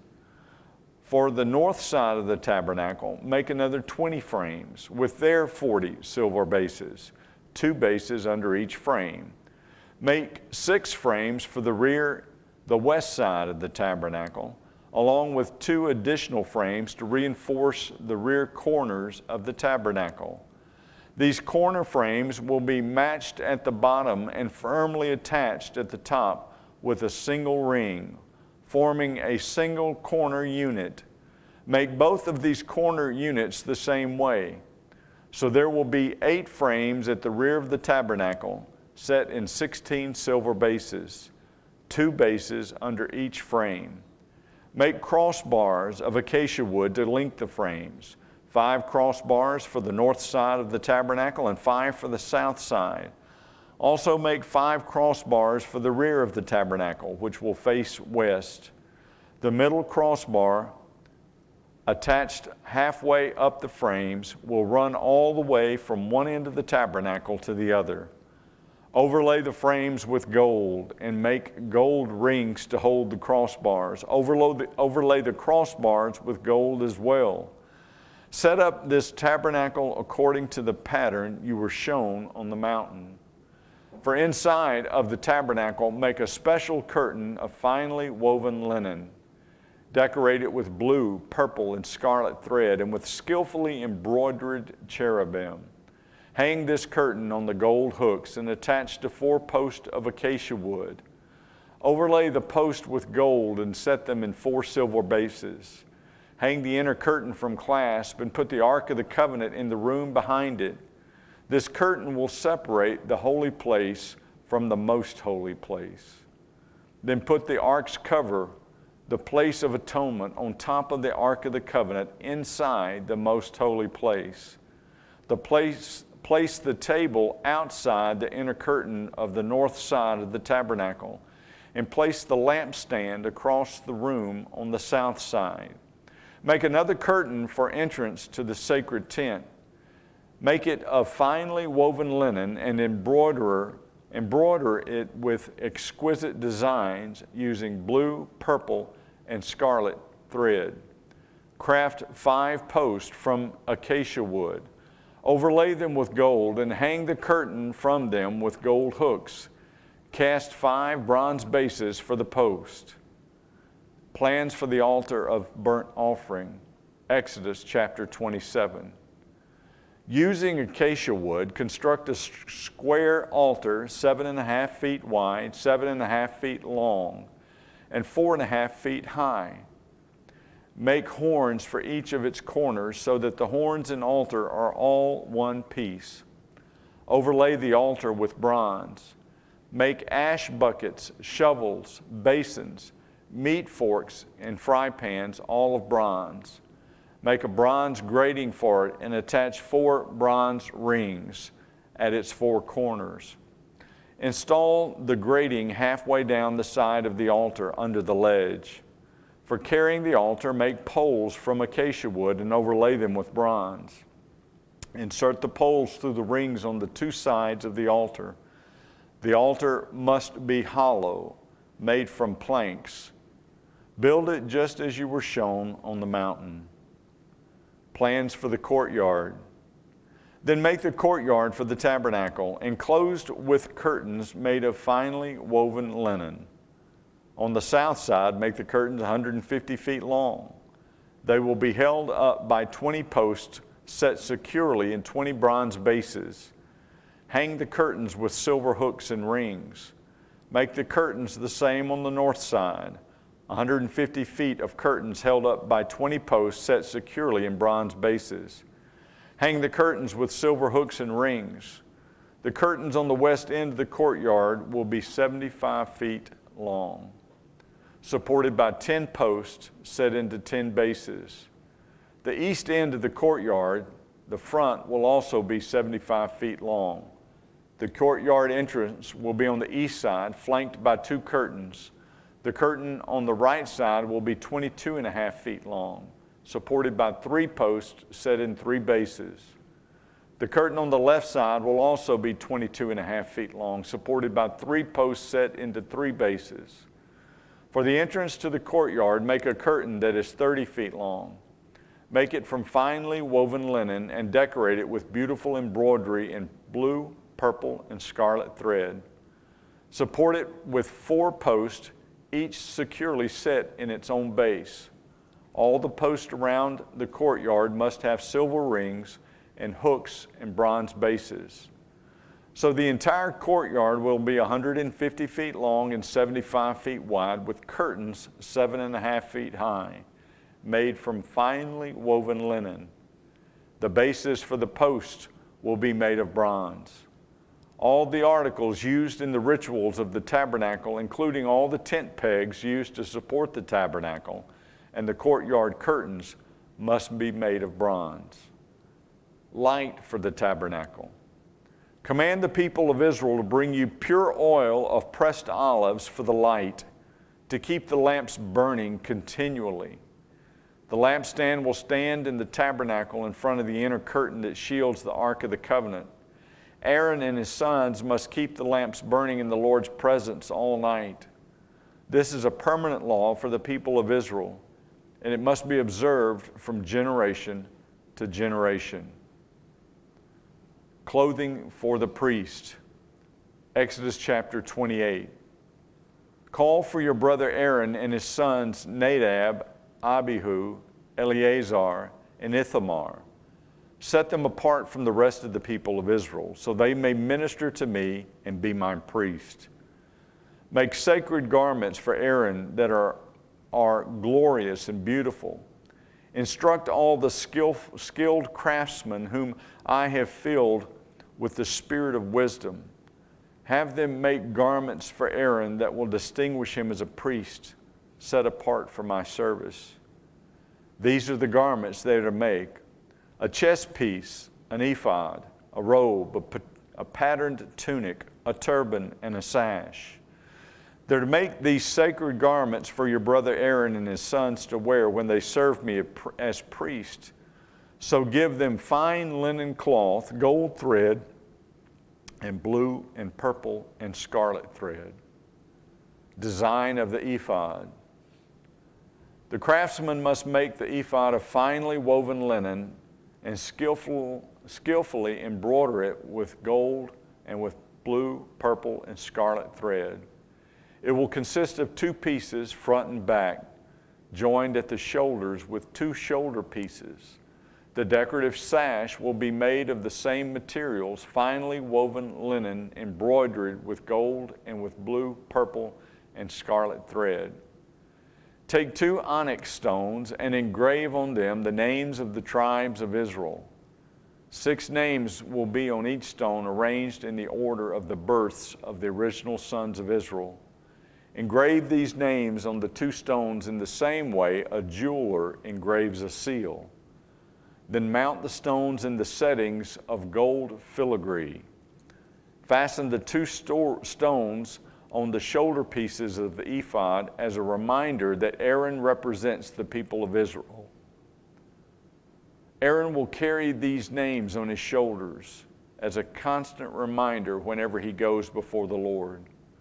Make the settings of gold filigree, then braid 2 cords of gold, pure gold, and attach them to the filigree settings on the shoulders of the ephod. Design of the chest piece. Then with great skill and care, make a chest piece to be worn for seeking a decision from God. Make it to match the ephod using finely woven linen embroidered with gold and with blue and purple and scarlet thread. Make the chest piece of a single piece of cloth folded to form a pouch 9 inches square. Mount 4 rows of gemstones on it. The first row will contain a red carnelian, a pale green peridot, and an emerald. The second row will contain a turquoise, a blue lapis lazuli, and a white moonstone. The third row will contain an orange jacinth, an agate, and a purple amethyst. The fourth row will contain a blue-green beryl, an onyx, and a green jasper. All these stones will be set in gold filigree. Each stone will represent one of the 12 sons of Israel, and the name of that tribe will be engraved on it like a seal. To attach the chest piece to the ephod, make braided cords of pure gold thread. Then make 2 gold rings and attach them to the 2 corners of the chest piece. Tie the 2 gold cords to the 2 rings on the chest piece. Tie the other ends of the cords to the gold settings on the shoulder pieces of the ephod. Then make 2 more gold rings and attach them to the inside edges of the chest piece next to the ephod. And make 2 more gold rings and attach them to the front of the ephod below the shoulder pieces, just above the knot where the decorative sash is fastened to the ephod. Then attach the bottom rings of the chest piece to the rings on the ephod with blue cords. This will hold the chest piece securely to the ephod above the decorative sash. In this way, Aaron will carry the names of the tribes of Israel on the sacred chest piece over his heart when he goes into the holy place. This will be a continual reminder that he represents the people when he comes before the Lord. Insert the Urim and the Thummim in the sacred chest piece so they can be carried over Aaron's heart when he goes into the Lord's presence. In this way, Aaron will always carry over his heart the objects used to determine the Lord's will for his people whenever he goes in before the Lord. Additional clothing for the priest. Make the robe that is worn with the ephod from a single piece of blue cloth, with an opening for Aaron's head in the middle of it. Reinforce the opening with a woven collar so it will not tear. Make pomegranates out of blue, purple, and scarlet yarn and attach them to the hem of the robe with gold bells between them. The gold bells and pomegranates are to alternate all around the hem. Aaron will wear this robe whenever he ministers before the Lord, and the bells will tinkle as he goes in and out of the Lord's presence in the holy place. If he wears it, he will not die. Next, make a medallion of pure gold and engrave it like a seal with these words, "Holy to the Lord." Attach the medallion with a blue cord to the front of Aaron's turban where it must remain. Aaron must wear it on his forehead so he may take on himself any guilt of the people of Israel when they consecrate their sacred offerings. He must always wear it on his forehead so the Lord will accept the people. Weave Aaron's patterned tunic from fine linen. Fashion the turban from this linen as well. Also make a sash and decorate it with colorful embroidery. For Aaron's sons, make tunics, sashes, and special head coverings that are glorious and beautiful. Clothe your brother Aaron and his sons with these garments, and then anoint and ordain them. Consecrate them so they can serve as my priest. Also make linen undergarments for them to be worn next to their bodies, reaching from their hips to their thighs. These must be worn whenever Aaron and his sons enter the tabernacle or approach the altar in the holy place to perform their priestly duties. Then they will not incur guilt and die. This is a permanent law for Aaron and all his descendants after him.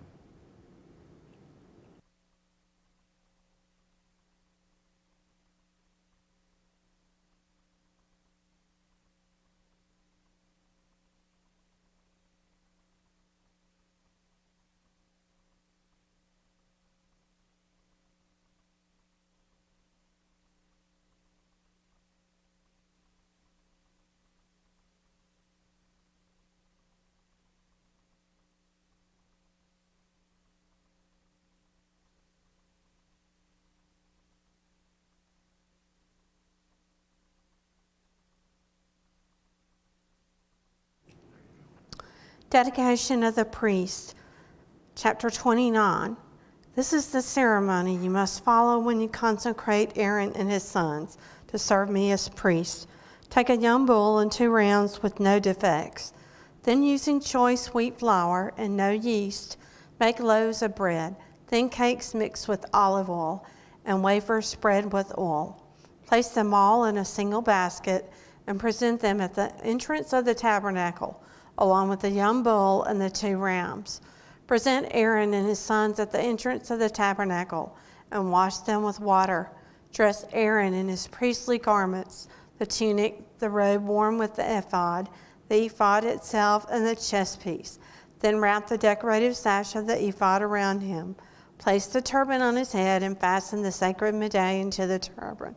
Then anoint him by pouring the anointing oil over his head. Next, present his sons and dress them in their tunics. Wrap the sashes around the waist of Aaron and his sons and put their special head coverings on them. Then the right to the priesthood will be theirs by law forever. In this way you will ordain Aaron and his sons. Bring the young bull to the entrance of the tabernacle, where Aaron and his sons will lay their hands on its head. Then slaughter the bull in the Lord's presence at the entrance of the tabernacle. Put some of its blood on the horns of the altar with your finger and pour out the rest at the base of the altar. Take all the fat around the internal organs, the long lobe of the liver, and the 2 kidneys and the fat around them, and burn it all on the altar. Then take the rest of the bull, including its hide, meat, and dung, and burn it outside the camp as a sin offering. Next, Aaron and his sons must lay their hands on the head of one of the rams. Then slaughter the ram and splatter its blood against all sides of the altar. Cut the ram into pieces and wash off the internal organs and the legs. Set them alongside the head and the other pieces of the body. Then burn the entire animal on the altar. This is a burnt offering to the Lord.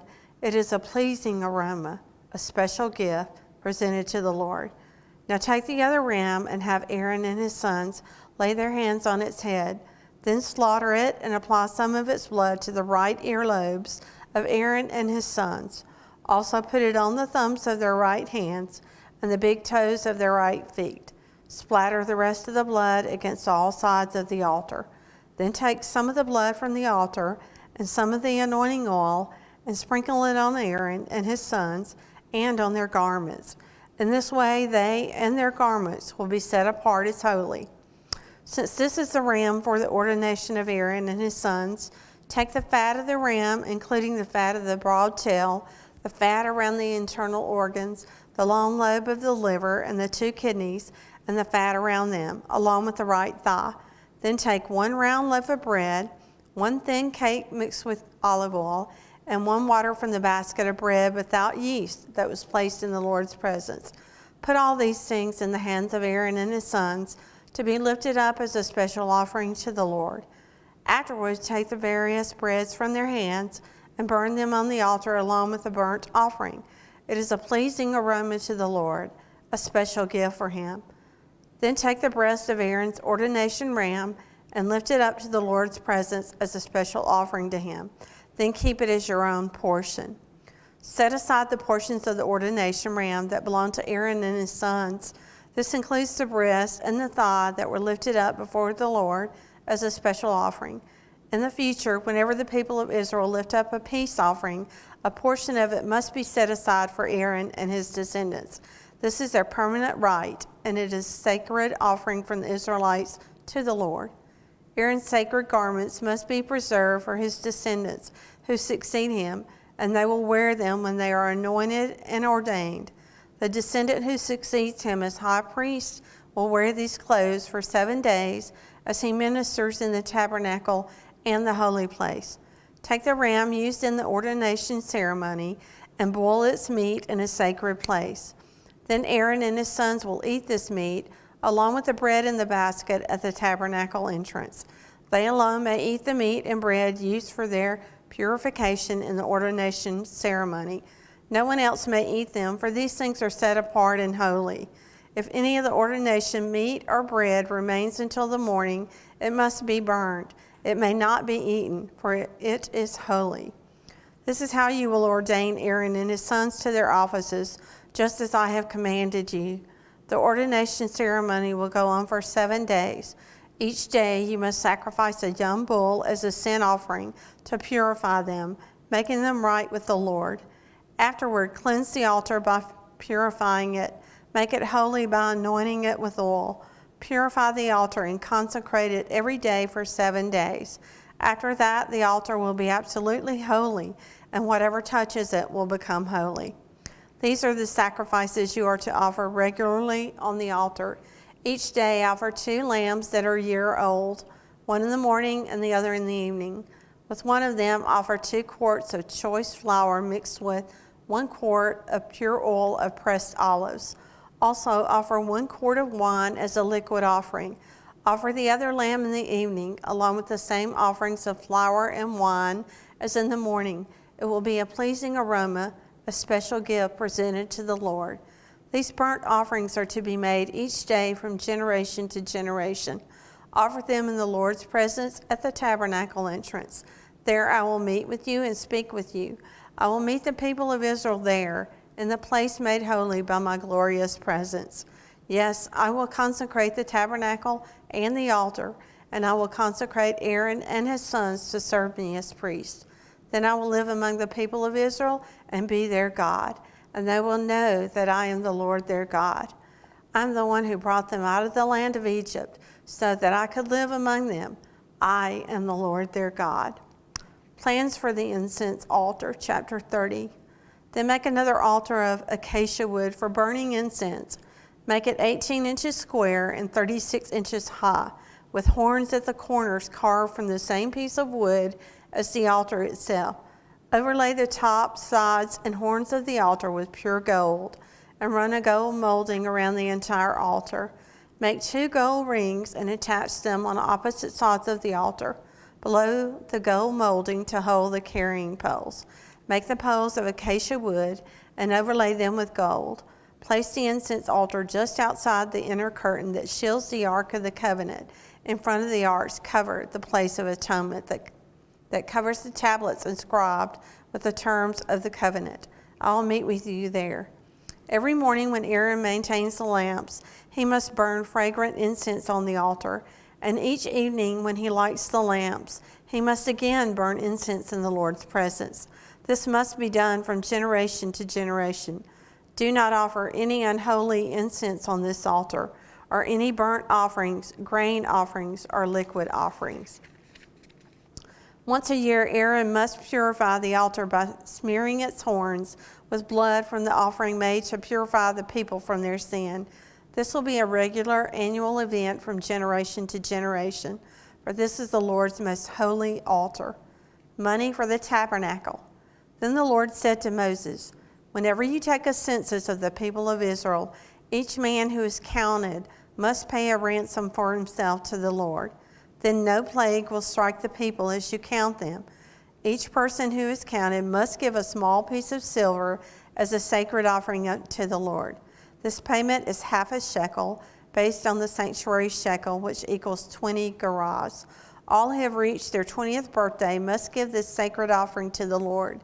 When this offering is given to the Lord to purify your lives, making you right with him, the rich must not give more than the specified amount, and the poor must not give less. Receive this ransom money from the Israelites and use it for the care of the tabernacle. It will bring the Israelites to the Lord's attention, and it will purify your lives." Plans for the wash basin. Then the Lord said to Moses, "Make a bronze wash basin with a bronze stand. Place it between the tabernacle and the altar and fill it with water. Aaron and his sons will wash their hands and feet there. They must wash with water whenever they go into the tabernacle to appear before the Lord, and when they approach the altar to burn up their special gifts to the Lord, or they will die. They must always wash their hands and feet, or they will die.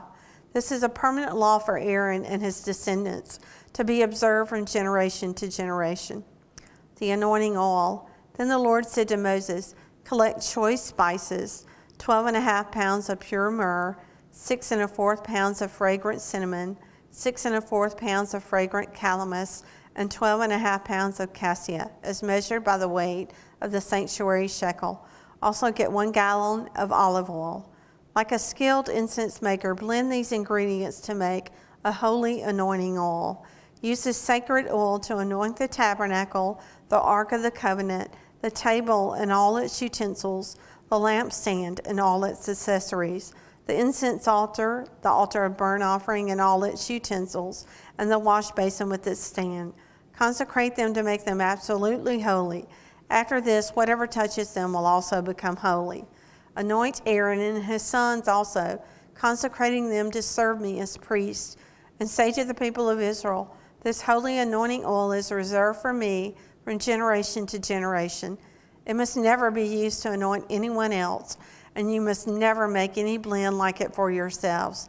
It is holy, and you must treat it as holy. Anyone who makes a blend like it or anoints someone other than a priest will be cut off from the community. The incense. Then the Lord said to Moses, gather fragrant spices, resin droplets, moloch shell, and galbanum, and mix these fragrant spices with pure frankincense, weighed out in equal amounts. Using the usual techniques of the incense maker, blend the spices together and sprinkle them with salt to produce a pure and holy incense. Grind some of the mixture into a very fine powder and put it in front of the Ark of the Covenant, where I will meet with you in the tabernacle. You must treat this incense as most holy. Never use this formula to make this incense for yourselves. It is reserved for the Lord, and you must treat it as holy.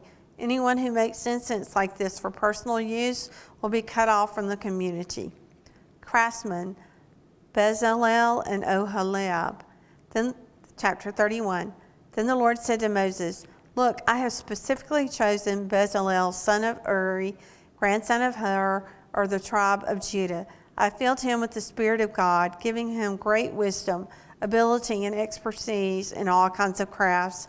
He is a master craftsman, expert in working with gold, silver, and bronze. He is skilled in engraving and mounting gemstones and in carving wood. He is a master at every craft. I have personally anointed Oholiab, son of Ahishma of the tribe of Dan, to be his assistant. Moreover, I have given special skill to all the gifted craftsmen so they can make it all the things I have commanded you to make. The tabernacle, the Ark of the Covenant, the Ark's cover, the place of atonement, all the furnishings of the tabernacle, the table and its utensils, the pure gold lampstand with all its accessories, the incense altar, the altar of burnt offering with all its utensils, the wash basin with its stand, the beautifully stitched garments, the sacred garments for Aaron the priest, and the garments for his sons to wear as they minister as priests, the anointing oil, the fragrant incense for the holy place. The craftsman must make everything as I have commanded you. Instructions for this Sabbath. The Lord then gave these instructions to Moses. Tell the people of Israel, be careful to keep my Sabbath day, for the Sabbath is a sign of the covenant between me and you from generation to generation. It is given so you may know that I am the Lord, who makes you holy. You must keep the Sabbath day, for it is a holy day for you. Anyone who desecrates it must be put to death. Anyone who works on that day will be cut off from the community. You have 6 days each week for your ordinary work, but the seventh day must be a Sabbath day of complete rest, a holy day dedicated to the Lord. Anyone who works on the Sabbath must be put to death. The people of Israel must keep the Sabbath day by observing it from generation to generation. This is a covenant obligation for all time. It is a permanent sign of my covenant with the people of Israel. For in 6 days the Lord made heaven and earth, but on the seventh day he stopped working and was refreshed. When the Lord finished speaking with Moses on Mount Sinai, he gave him the 2 stone tablets inscribed with the terms of the covenant, written by the finger of God. The gold calf, chapter 32. When the people saw how long it was taking Moses to come back down the mountain, they gathered around Aaron. Come on, they said, make us some gods who can lead us. We don't know what happened to this fellow Moses, who brought us here from the island of Egypt. So Aaron said, take the gold rings from the ears of your wives and sons and daughters and bring them to me. All the people took the gold rings from their ears and brought them to Aaron. Then Aaron took the gold, melted it down, and molded it into the shape of a calf. When the people saw it, they exclaimed, "O Israel, these are the gods who brought you out of the land of Egypt."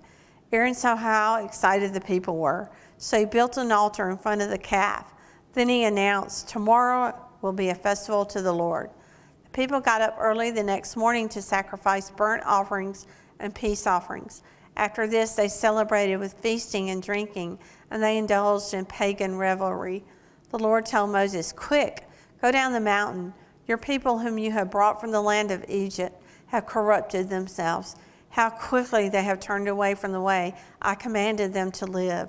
They have melted down gold and made a calf, and they have bowed down and sacrificed to it. They are saying, 'These are your gods, O Israel, who brought you out of the land of Egypt.'"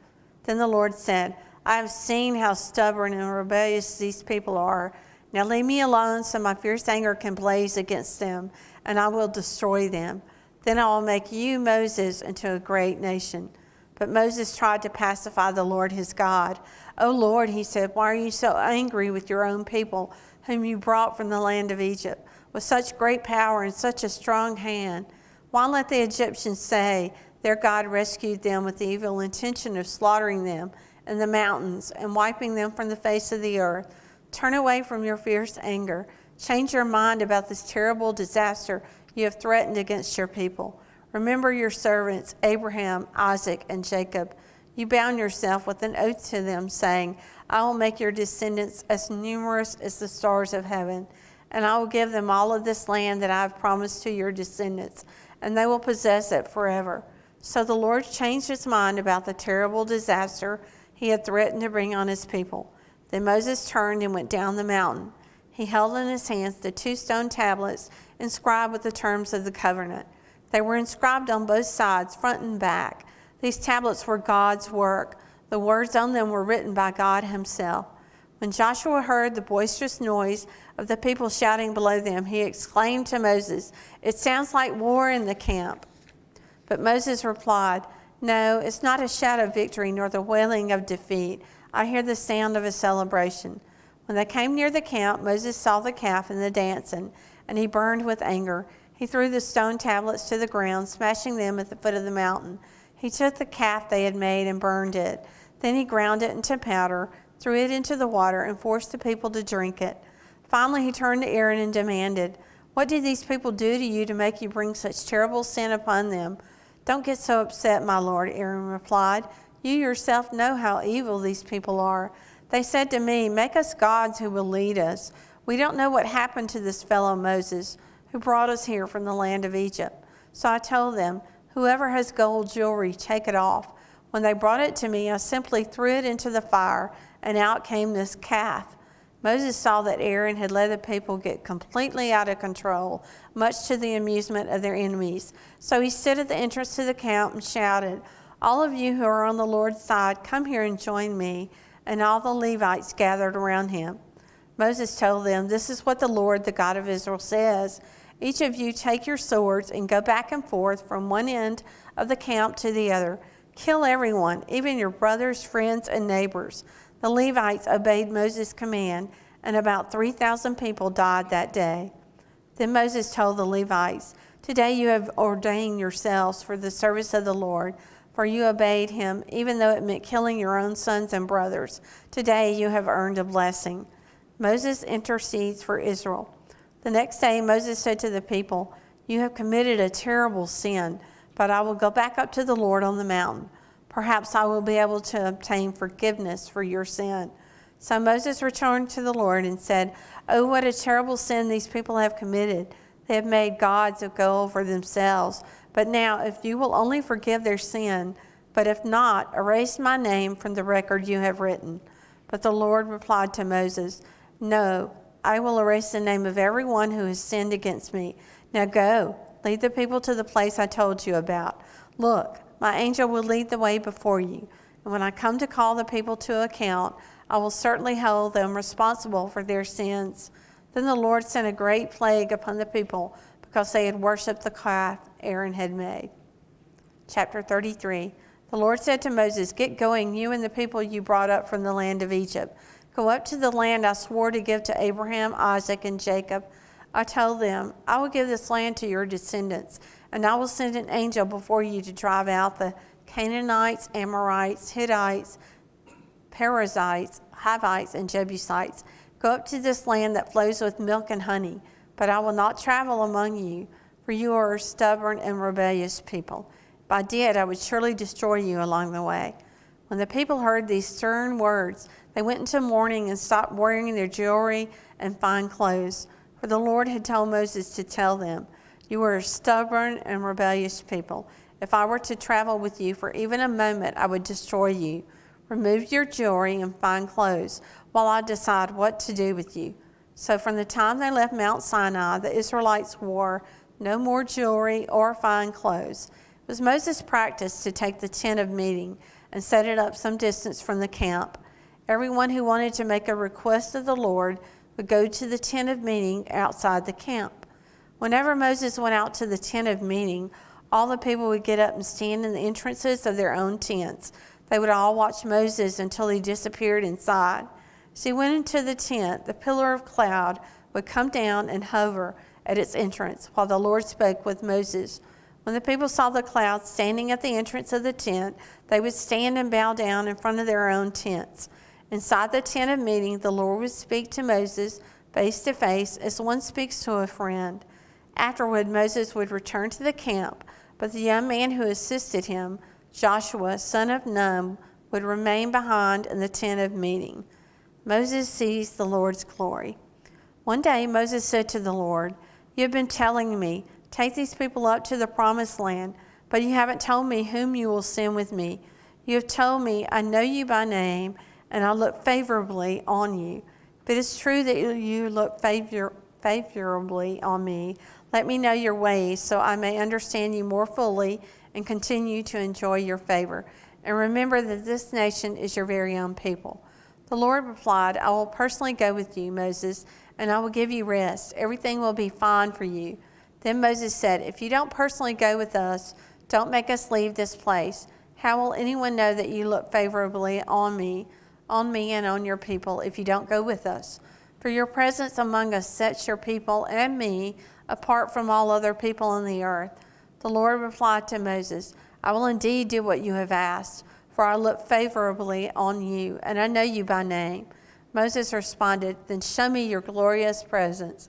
The Lord replied, I will make all my goodness pass before you, and I will call out my name, Yahweh, before you. For I will show mercy to anyone I choose, and I will show compassion to anyone I choose. But you may not look directly at my face, for no one may see me and live. The Lord continued, look, stand near me on this rock. As my glorious presence passes by, I will hide you in the crevice of the rock and cover you with my hand until I pass by. Then I will remove my hand and let you see me from behind, but my face will not be seen. A new copy of the covenant, chapter 34. Then the Lord told Moses, chisel out 2 stone tablets like the first ones. I will write on them the same words that were on the tablets you smashed. Be ready in the morning to climb up Mount Sinai and present yourself to me on the top of the mountain. No one else may come with you. In fact, no one is to appear anywhere on the mountain. Do not even let the flocks or herds graze near the mountain. So Moses chiseled out 2 tablets of stone like the first ones. Early in the morning he climbed Mount Sinai as the Lord had commanded him, and he carried the 2 stone tablets in his hands. Then the Lord came down in a cloud and stood there with him, and he called out his own name, Yahweh. The Lord passed in front of Moses, calling out, Yahweh, the Lord, the God of compassion and mercy. I am slow to anger and filled with unfailing love and faithfulness. I lavish unfailing love to 1,000 generations. I forgive iniquity, rebellion, and sin, but I do not excuse the guilty. I lay the sins of the parents upon their children and grandchildren. The entire family is affected, even children in the 3rd and 4th generations. Moses immediately threw himself to the ground and worshiped. And he said, O Lord, if it is true that I have found favor with you, then please travel with us.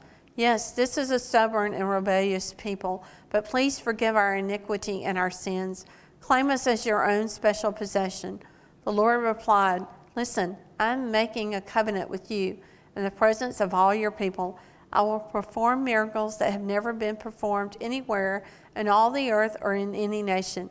And all the people around you will see the power of the Lord, the awesome power I will display for you. But listen carefully to everything I command for you today. Then I will go ahead of you and drive out the Amorites, Canaanites, Hittites, Perizzites, Hivites, and Jebusites. Be very careful never to make a treaty with the people who live in the land where you are going. If you do, you will follow their evil ways and be trapped. Instead, you must break down their pagan altars, smash their sacred pillars, and cut down their Asherah poles. You must worship no other gods, for the Lord, whose very name is jealous, is a God who is jealous about his relationship with you. You must not make a treaty of any kind with the people living in the land. They lust after their gods, offering sacrifices to them. They will invite you to join them in their sacrificial meals, and you will go with them. Then you will accept their daughters who sacrifice to other gods as wives for your sons, and they will seduce your sons to commit adultery against me by worshiping other gods. You must not make any gods of molten metal for yourselves. You must celebrate the festival of Unleavened Bread. For 7 days the bread you eat must be made without yeast, just as I commanded you. Celebrate this festival annually at the appointed time in early spring, in the month of Abib, for that is the anniversary of your departure from Egypt. The firstborn of every animal belongs to me, including the firstborn males from your herds of cattle and your flocks of sheep and goats. A firstborn donkey may be bought back from the Lord by presenting a lamb or young goat in its place. But if you do not buy it back, you must break its neck. However, you must buy back every firstborn son. No one may appear before me without an offering. You have 6 days each week for your ordinary work, but on the seventh day you must stop working, even during the seasons of plowing and harvest. You must celebrate the festival of harvest with the first crop of the wheat harvest, and celebrate the festival of the final harvest at the end of the harvest season. 3 times each year, every man in Israel must appear before the sovereign, the Lord, the God of Israel. I will drive out the other nations ahead of you and expand your territory, so no one will covet and conquer your land while you appear before the Lord, your God, 3 times each year. You must not offer the blood of my sacrificial offerings together with any baked goods containing yeast, and none of the meat on the Passover sacrifice may be kept over until the next morning. As you harvest your crops, bring the very best of the first harvest to the house of the Lord your God. You must not cook a young goat in its mother's milk. Then the Lord said to Moses, write down all these instructions, for they represent the terms of the covenant I am making with you and with Israel. Moses remained there on the mountain with the Lord 40 days and 40 nights, and all that time he ate no bread and drank no water. And the Lord wrote the terms of the covenant, the 10 commandments, on the stone tablets. When Moses came down Mount Sinai, carrying the 2 stone tablets inscribed with the terms of the covenant, he wasn't aware that his face had become radiant because he had spoken to the Lord. So when Aaron and the people of Israel saw the radiance of Moses' face, they were afraid to come near him. But Moses called out to them and asked Aaron and all the leaders of the community to come over, and he talked with them. Then all the people of Israel approached him, and Moses gave them all the instructions the Lord had given him on Mount Sinai. When Moses finished speaking with them, he covered his face with a veil. But whenever he went into the tent of meeting to speak with the Lord, he would remove the veil until he came out again. Then he would give the people whatever instructions the Lord had given him, and the people of Israel would see the radiant glow of his face. So he would put the veil over his face until he returned to speak with the Lord.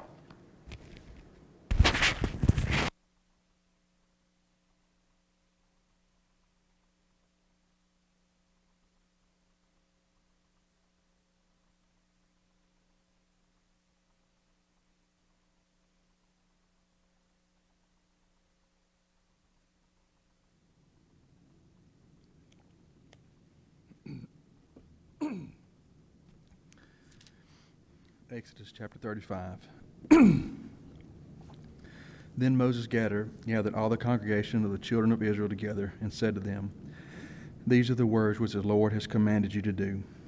Work shall be done for 6 days, but the 7th day shall be a holy day for you, a Sabbath of rest to the Lord. Whoever does any work on it shall be put to death. You shall kindle no fire throughout your dwelling on the Sabbath day. And Moses spoke to all the congregation of the children of Israel, saying, This is the thing which the Lord commanded, saying, Take from among you an offering to the Lord, whoever is of a willing heart, gold, silver, and bronze, blue, purple, and scarlet thread, fine linen, and goat's hair, ram skins dyed red, badger skins, and acacia wood, oil for the light, and spices for the anointing oil, and for the sweet incense, onyx stones, and stones to be set in the ephod and in the breastplate.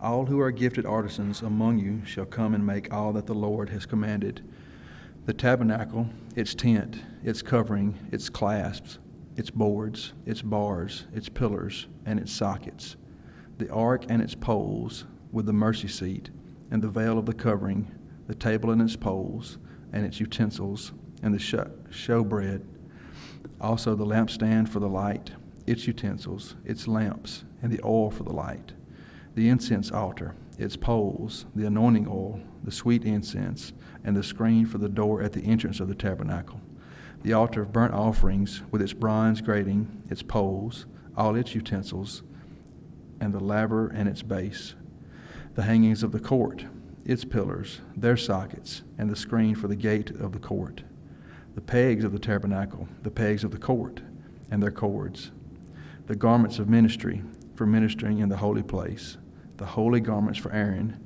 the priest, and the garments of his sons to minister as priests. And all the congregation of the children of Israel departed from the presence of Moses. Then everyone came whose heart was stirred, and everyone whose spirit was willing, and they brought the Lord's offering for the work of the tabernacle of meeting, for all its service, and for the holy garments. They came, both men and women, as many as had a willing heart, and brought earrings and nose rings, rings and necklaces, all jewelry of gold, that is, every man who made an offering of gold to the Lord. And every man with whom was found blue, purple, and scarlet thread, fine linen, and goat's hair, red skins of rams, and badger skins brought them. Everyone who offered an offering of silver or bronze brought the Lord's offering. And everyone with whom was found acacia wood for any work of the service brought it. All the women who were gifted artisans spun yarn with their hands, and brought what they had spun of blue, purple, and scarlet, and fine linen. And all the women whose hearts stirred with wisdom spun yarn of goat's hair. The rulers brought onyx stones, and the stones to be set in the ephod and in the breastplate, and the spices and oil for the light, for the anointing oil, and for the sweet incense. The children of Israel brought a freewill offering to the Lord, and the men and women whose hearts were willing to bring material for all kinds of work which the Lord, by the hand of Moses, had commanded to be done. And Moses said to the children of Israel, See, the Lord has called by name Bezalel, the son of Uri, and the son of Hur, on the tribe of Judah. And he has filled him with the Spirit of God, in wisdom and understanding, in knowledge and all manner of workmanship, to design artistic works, to work in gold and silver and bronze, in cutting jewels for setting, in carving wood, and to work in all manner of artistic workmanship. And he has put in his heart the ability to teach. In him and Aholiab, the son of Ahisamach of the tribe of Dan, he has filled them with the skill to do all manner of work of the engraver and the designer and the tapestry maker in blue, purple, and scarlet thread and fine linen, and of the weaver, those who do every work, and those who design artistic works. And Bezalel and Aholiab, and every gifted artisan in whom the Lord has put wisdom and understanding, to know how to do all manner of work for service of the sanctuary, shall do according to all that the Lord has commanded. Then Moses called Bezalel and Aholiab, and every gifted artisan in whose heart the Lord had put wisdom, everyone whose heart was stirred, to come and do the work. And they received from Moses all the offering which the children of Israel had brought for the work and of the service of making the sanctuary. So they continued bringing to him freewill offerings every morning. Then all the craftsmen who were doing all the work of the sanctuary came, each from the work he was doing, and they spoke to Moses, saying, The people bring much more than enough for the service of the work which the Lord commanded us to do. So Moses gave a commandment, and they caused it to be proclaimed throughout the camp, saying, Let neither man nor woman do any more work for the offering of the sanctuary. And the people were restrained from bringing, for the material they had was sufficient for all the work to be done, indeed, too much. Then all the gifted artisans among them who worked on the tabernacle made 10 curtains woven of fine linen and of the blue, purple, and scarlet thread. With artistic designs of cherubim they made them. The length of each curtain was 28 cubits, and the width of each curtain 4 cubits. The curtains were all the same size. And he coupled 5 curtains one to another, and the other 5 curtains coupled to one another. He made loops of blue yarn on the edge of the curtain, on the selvage of one set. Likewise, he did on the outer edge of the other curtain of the second set. 50 loops he made on one curtain, and 50 loops he made on the edge of the curtain on the end of the second set. The loops held one curtain to another. And he made 50 clasps of gold and coupled the curtains to one another with the clasps, that it might be one tabernacle. He made curtains of goat's hair for the tent over the tabernacle. He made 11 curtains. The length of each curtain was 30 cubits, and the width of each curtain 4 cubits. The 11 curtains were the same size. He coupled 5 curtains by themselves and 6 curtains by themselves. And he made 50 loops on the edge of the curtain that is outermost in one set, and 50 loops he made on the edge of the curtain of the second set. He also made 50 bronze clasps to couple the tent together, that it might be one. Then he made a covering for the tent of ram skins dyed red, and a covering of badger skins above that. For the tabernacle he made boards of acacia wood, standing upright. The length of each board was 10 cubits, and the width of each board 1.5 cubits. Each board had 2 tenons for binding one to another. Thus he made for all the boards of the tabernacle. And he made boards for the tabernacle, 20 boards for the south side. 40 sockets of silver he made to go under the 20 boards, 2 sockets under each of the boards for its 2 tenons. And for the other side of the tabernacle, the north side, he made 20 boards, and their 40 sockets of silver, 2 sockets under each of the boards. For the west side of the tabernacle, he made 6 boards. He also made 2 boards for the 2 back corners of the tabernacle. And they were coupled at the bottom and coupled together at the top by 1 ring. Thus he made both of them for the 2 corners. So there were 8 boards and their sockets, 16 sockets of silver, 2 sockets under each of the boards. And he made bars of acacia wood, 5 for the boards on one side of the tabernacle, 5 bars for the boards on the other side of the tabernacle, and 5 bars for the boards on the tabernacle on the far side westward. And he made the middle bar to pass through the boards from one end to the other. He overlaid the boards with gold, made their rings of gold to be holders for the bars, and overlaid the bars with gold. And he made a veil of blue, purple, and scarlet thread, and fine woven linen. It was worked with an artistic design of cherubim. He made for it 4 pillars of acacia wood, and overlaid them with gold, with their hooks of gold, and he cast 4 sockets of silver for them. He also made a screen for the tabernacle door of blue, purple, and scarlet thread, and fine woven linen made by a weaver, and its 5 pillars with their hooks. And he overlaid their capitals and their rings with gold, but their 5 sockets were bronze. Exodus chapter 37. Then Bezalel made the ark of acacia wood. 2.5 cubits was its length, and 1.5 cubits its width, and 1.5 cubits its height. He overlaid it with pure gold inside and outside, and made a molding of gold all around it. And he cast for it 4 rings of gold to be set in its 4 corners, 2 rings on one side and 2 rings on the other side of it. He made poles of acacia wood and overlaid them with gold. He put the poles into the rings at the sides of the ark to bear the ark. He also made the mercy seat of pure gold. 2.5 cubits was its length, and 1/2 cubit, and half its width. He made 2 cherubim of beaten gold. He made them of one piece at the end of the mercy seat. One cherub at one end on this side, and the other cherub at the other end on that side. He made the cherubim at the 2 ends of one piece with the mercy seat. The cherubim spread out their wings above and covered the mercy seat with their wings. They faced one another. The faces of the cherubim were toward the mercy seat. He made the tabernacle of acacia wood. 2 cubits was its length, 1 cubit its width, and 1.5 cubits its height. And he overlaid it with pure gold, and he made a molding of gold all around it. Also he made a frame of a handbreadth all around it, and he made a molding of gold for the frame all around it. And he cast for it 4 rings of gold, and put the rings on the 4 corners that were its 4 legs. The rings were close to the frame, as holders for the poles to bear the table. And he made the poles of acacia wood to bear the table, and overlaid them with gold. He made of pure gold the utensils which were on the table, its dishes, its cups, its bowls, and its pitchers for pouring. He also made the lampstand of pure gold.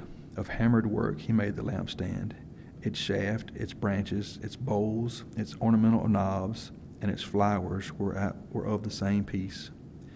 And 6 branches came out of its sides, 3 branches of the lampstand out of one side, and 3 branches of the lampstand out of the other side. There were 3 bowls made like almond blossoms on one branch, with an ornamental knob and a flower, and 3 bowls made like almond blossoms on the other branch, with an ornamental knob and a flower.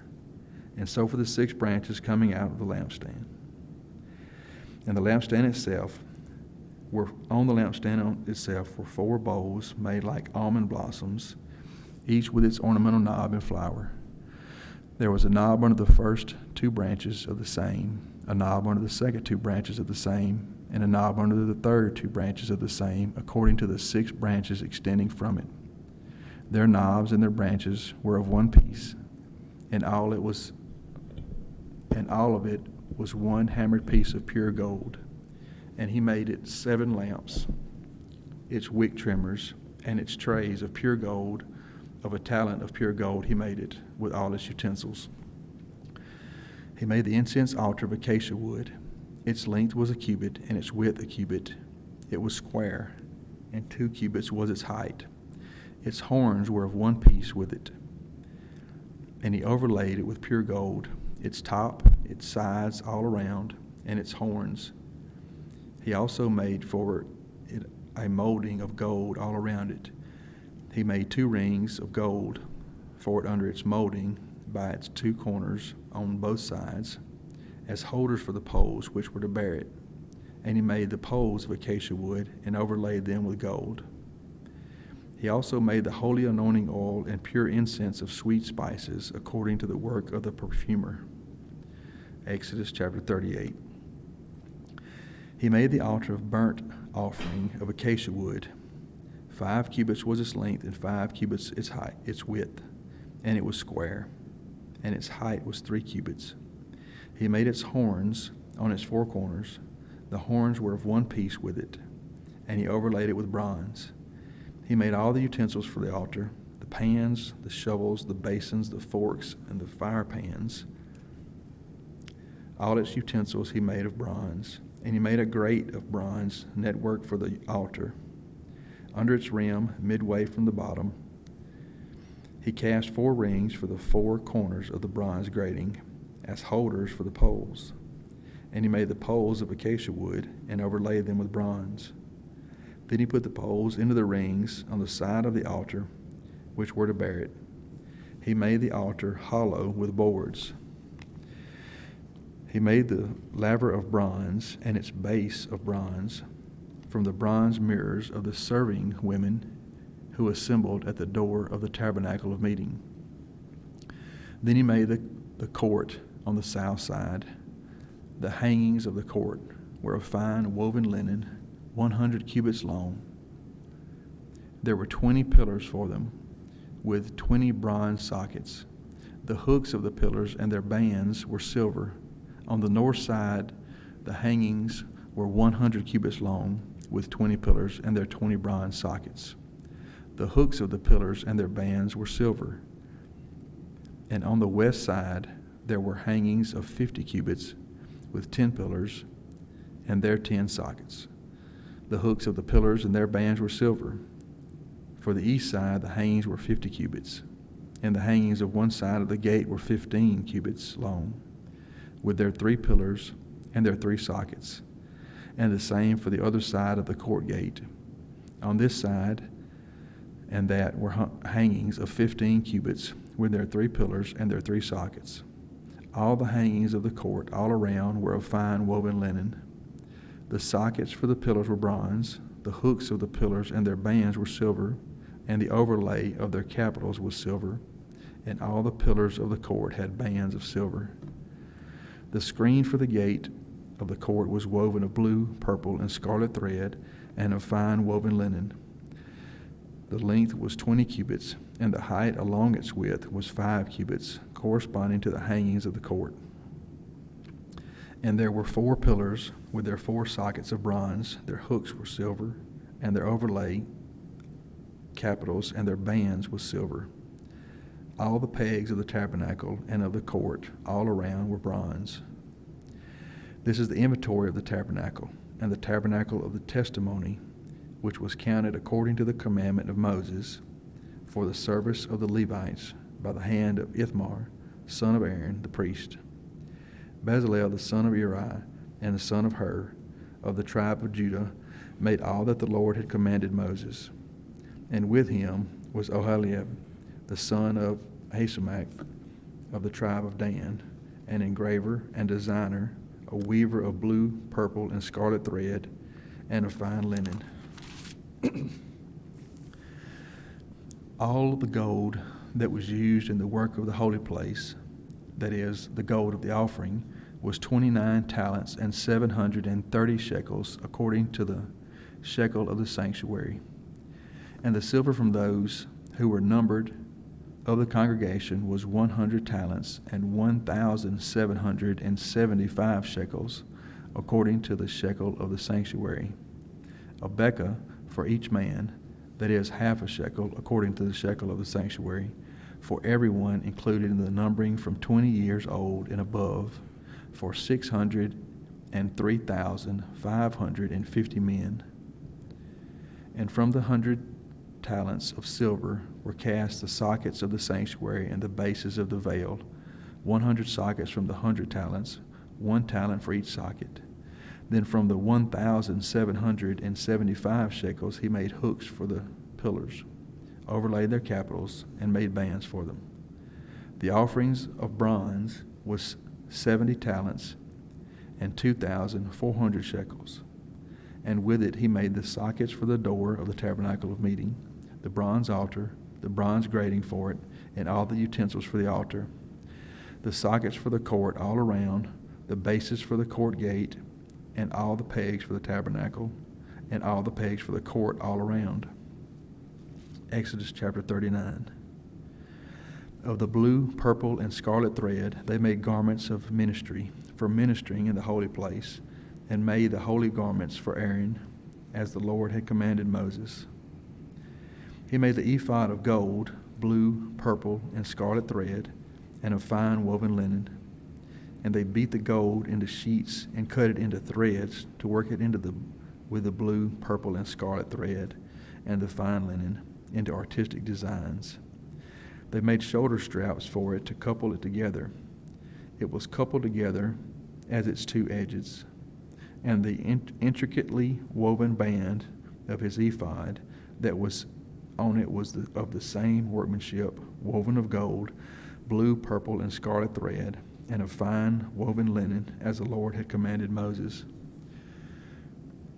And they set onyx stones enclosed in settings of gold. They were engraved as signets are engraved, with the names of the sons of Israel. He put them on the shoulders of the ephod as memorial stones for the sons of Israel, as the Lord had commanded Moses. And he made the breastplate, artistically woven like the workmanship of the ephod, of gold, blue, purple, and scarlet thread, and of the fine woven linen. They made the breastplate square by doubling it. A span was its length, and a span its width, then doubled, when doubled. And they set it in the 4 rows of stones. A row with a sardius, a topaz, and an emerald was the first row. The second row, a turquoise, a sapphire, and a diamond. The third row, a jacinth, an agate, and an amethyst. The fourth row, a beryl, an onyx, and a jasper. They were enclosed in settings of gold in their mountings. There were 12 stones according to the names of the sons of Israel, according to their names, engraved like a signet, each one with its own name according to the 12 tribes. And they made chains for the breastplate at the ends, like braided cords of pure gold. They also made 2 settings of gold and 2 gold rings, and put the 2 rings on the 2 ends of the breastplate.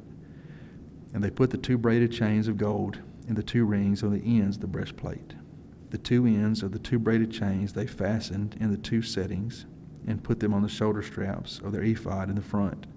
And they made 2 rings of gold, and put them on the 2 ends of the breastplate, on the edge of it, which was on the inward side of the ephod. They made 2 other gold rings, and put them on the 2 shoulder straps, underneath the ephod toward its front, right at the seam above the intricately woven band of the ephod. And they bound the breastplate by means of its rings to the rings of the ephod with a blue cord, so that it would be above the intricately woven band of the ephod, and that the breastplate would not come loose from the ephod, as the Lord had commanded Moses. He made the robe of the ephod of woven work, all of blue. And there was an opening in the middle of the robe, like the opening in a coat of mail, with a woven binding all around the opening, so that it would not tear. They made on the hem of the robe pomegranates of blue, purple, and scarlet, and of fine woven linen. And they made bales of pure gold, and put the bales between the pomegranates on the hem of the robe, all around between the pomegranates. A bale and a pomegranate, and a bale and a pomegranate, all around the hem of the robe to minister in, as the Lord had commanded Moses.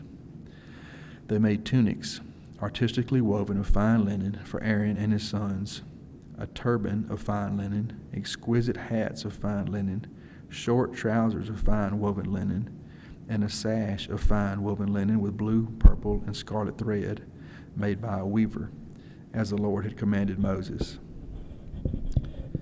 Then they made the plate of the holy crown of pure gold, and wrote on it an inscription like the engraving of a signet, Holiness to the Lord. And they tied to it a blue cord to fasten it above on the turban, as the Lord had commanded Moses. Thus all the work of the tabernacle, the tent of meeting, was finished. And the children of Israel did according to all that the Lord had commanded Moses, so they did.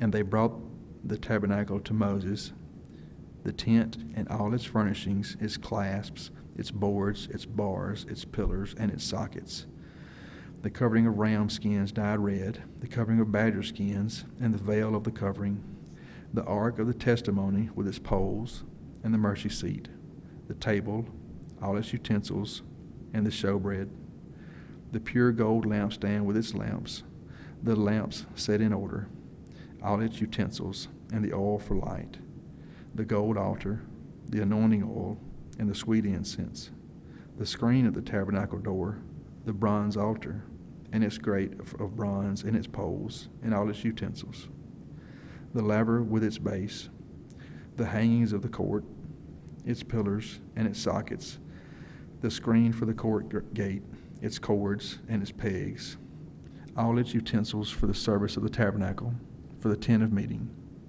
and the garments of ministry to minister in the holy place, the holy garments for Aaron the priest, and his sons' garments to minister as priests, according to all that the Lord had commanded Moses.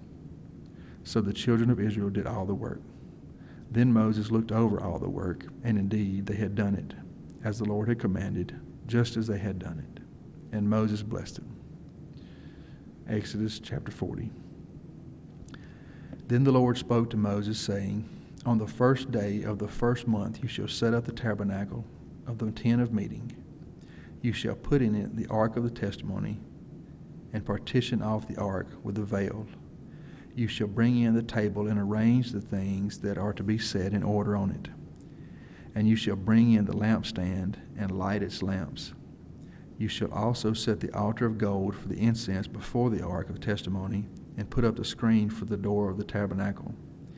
Then you shall set the altar of the burnt offering before the door of the tabernacle of the tent of meeting.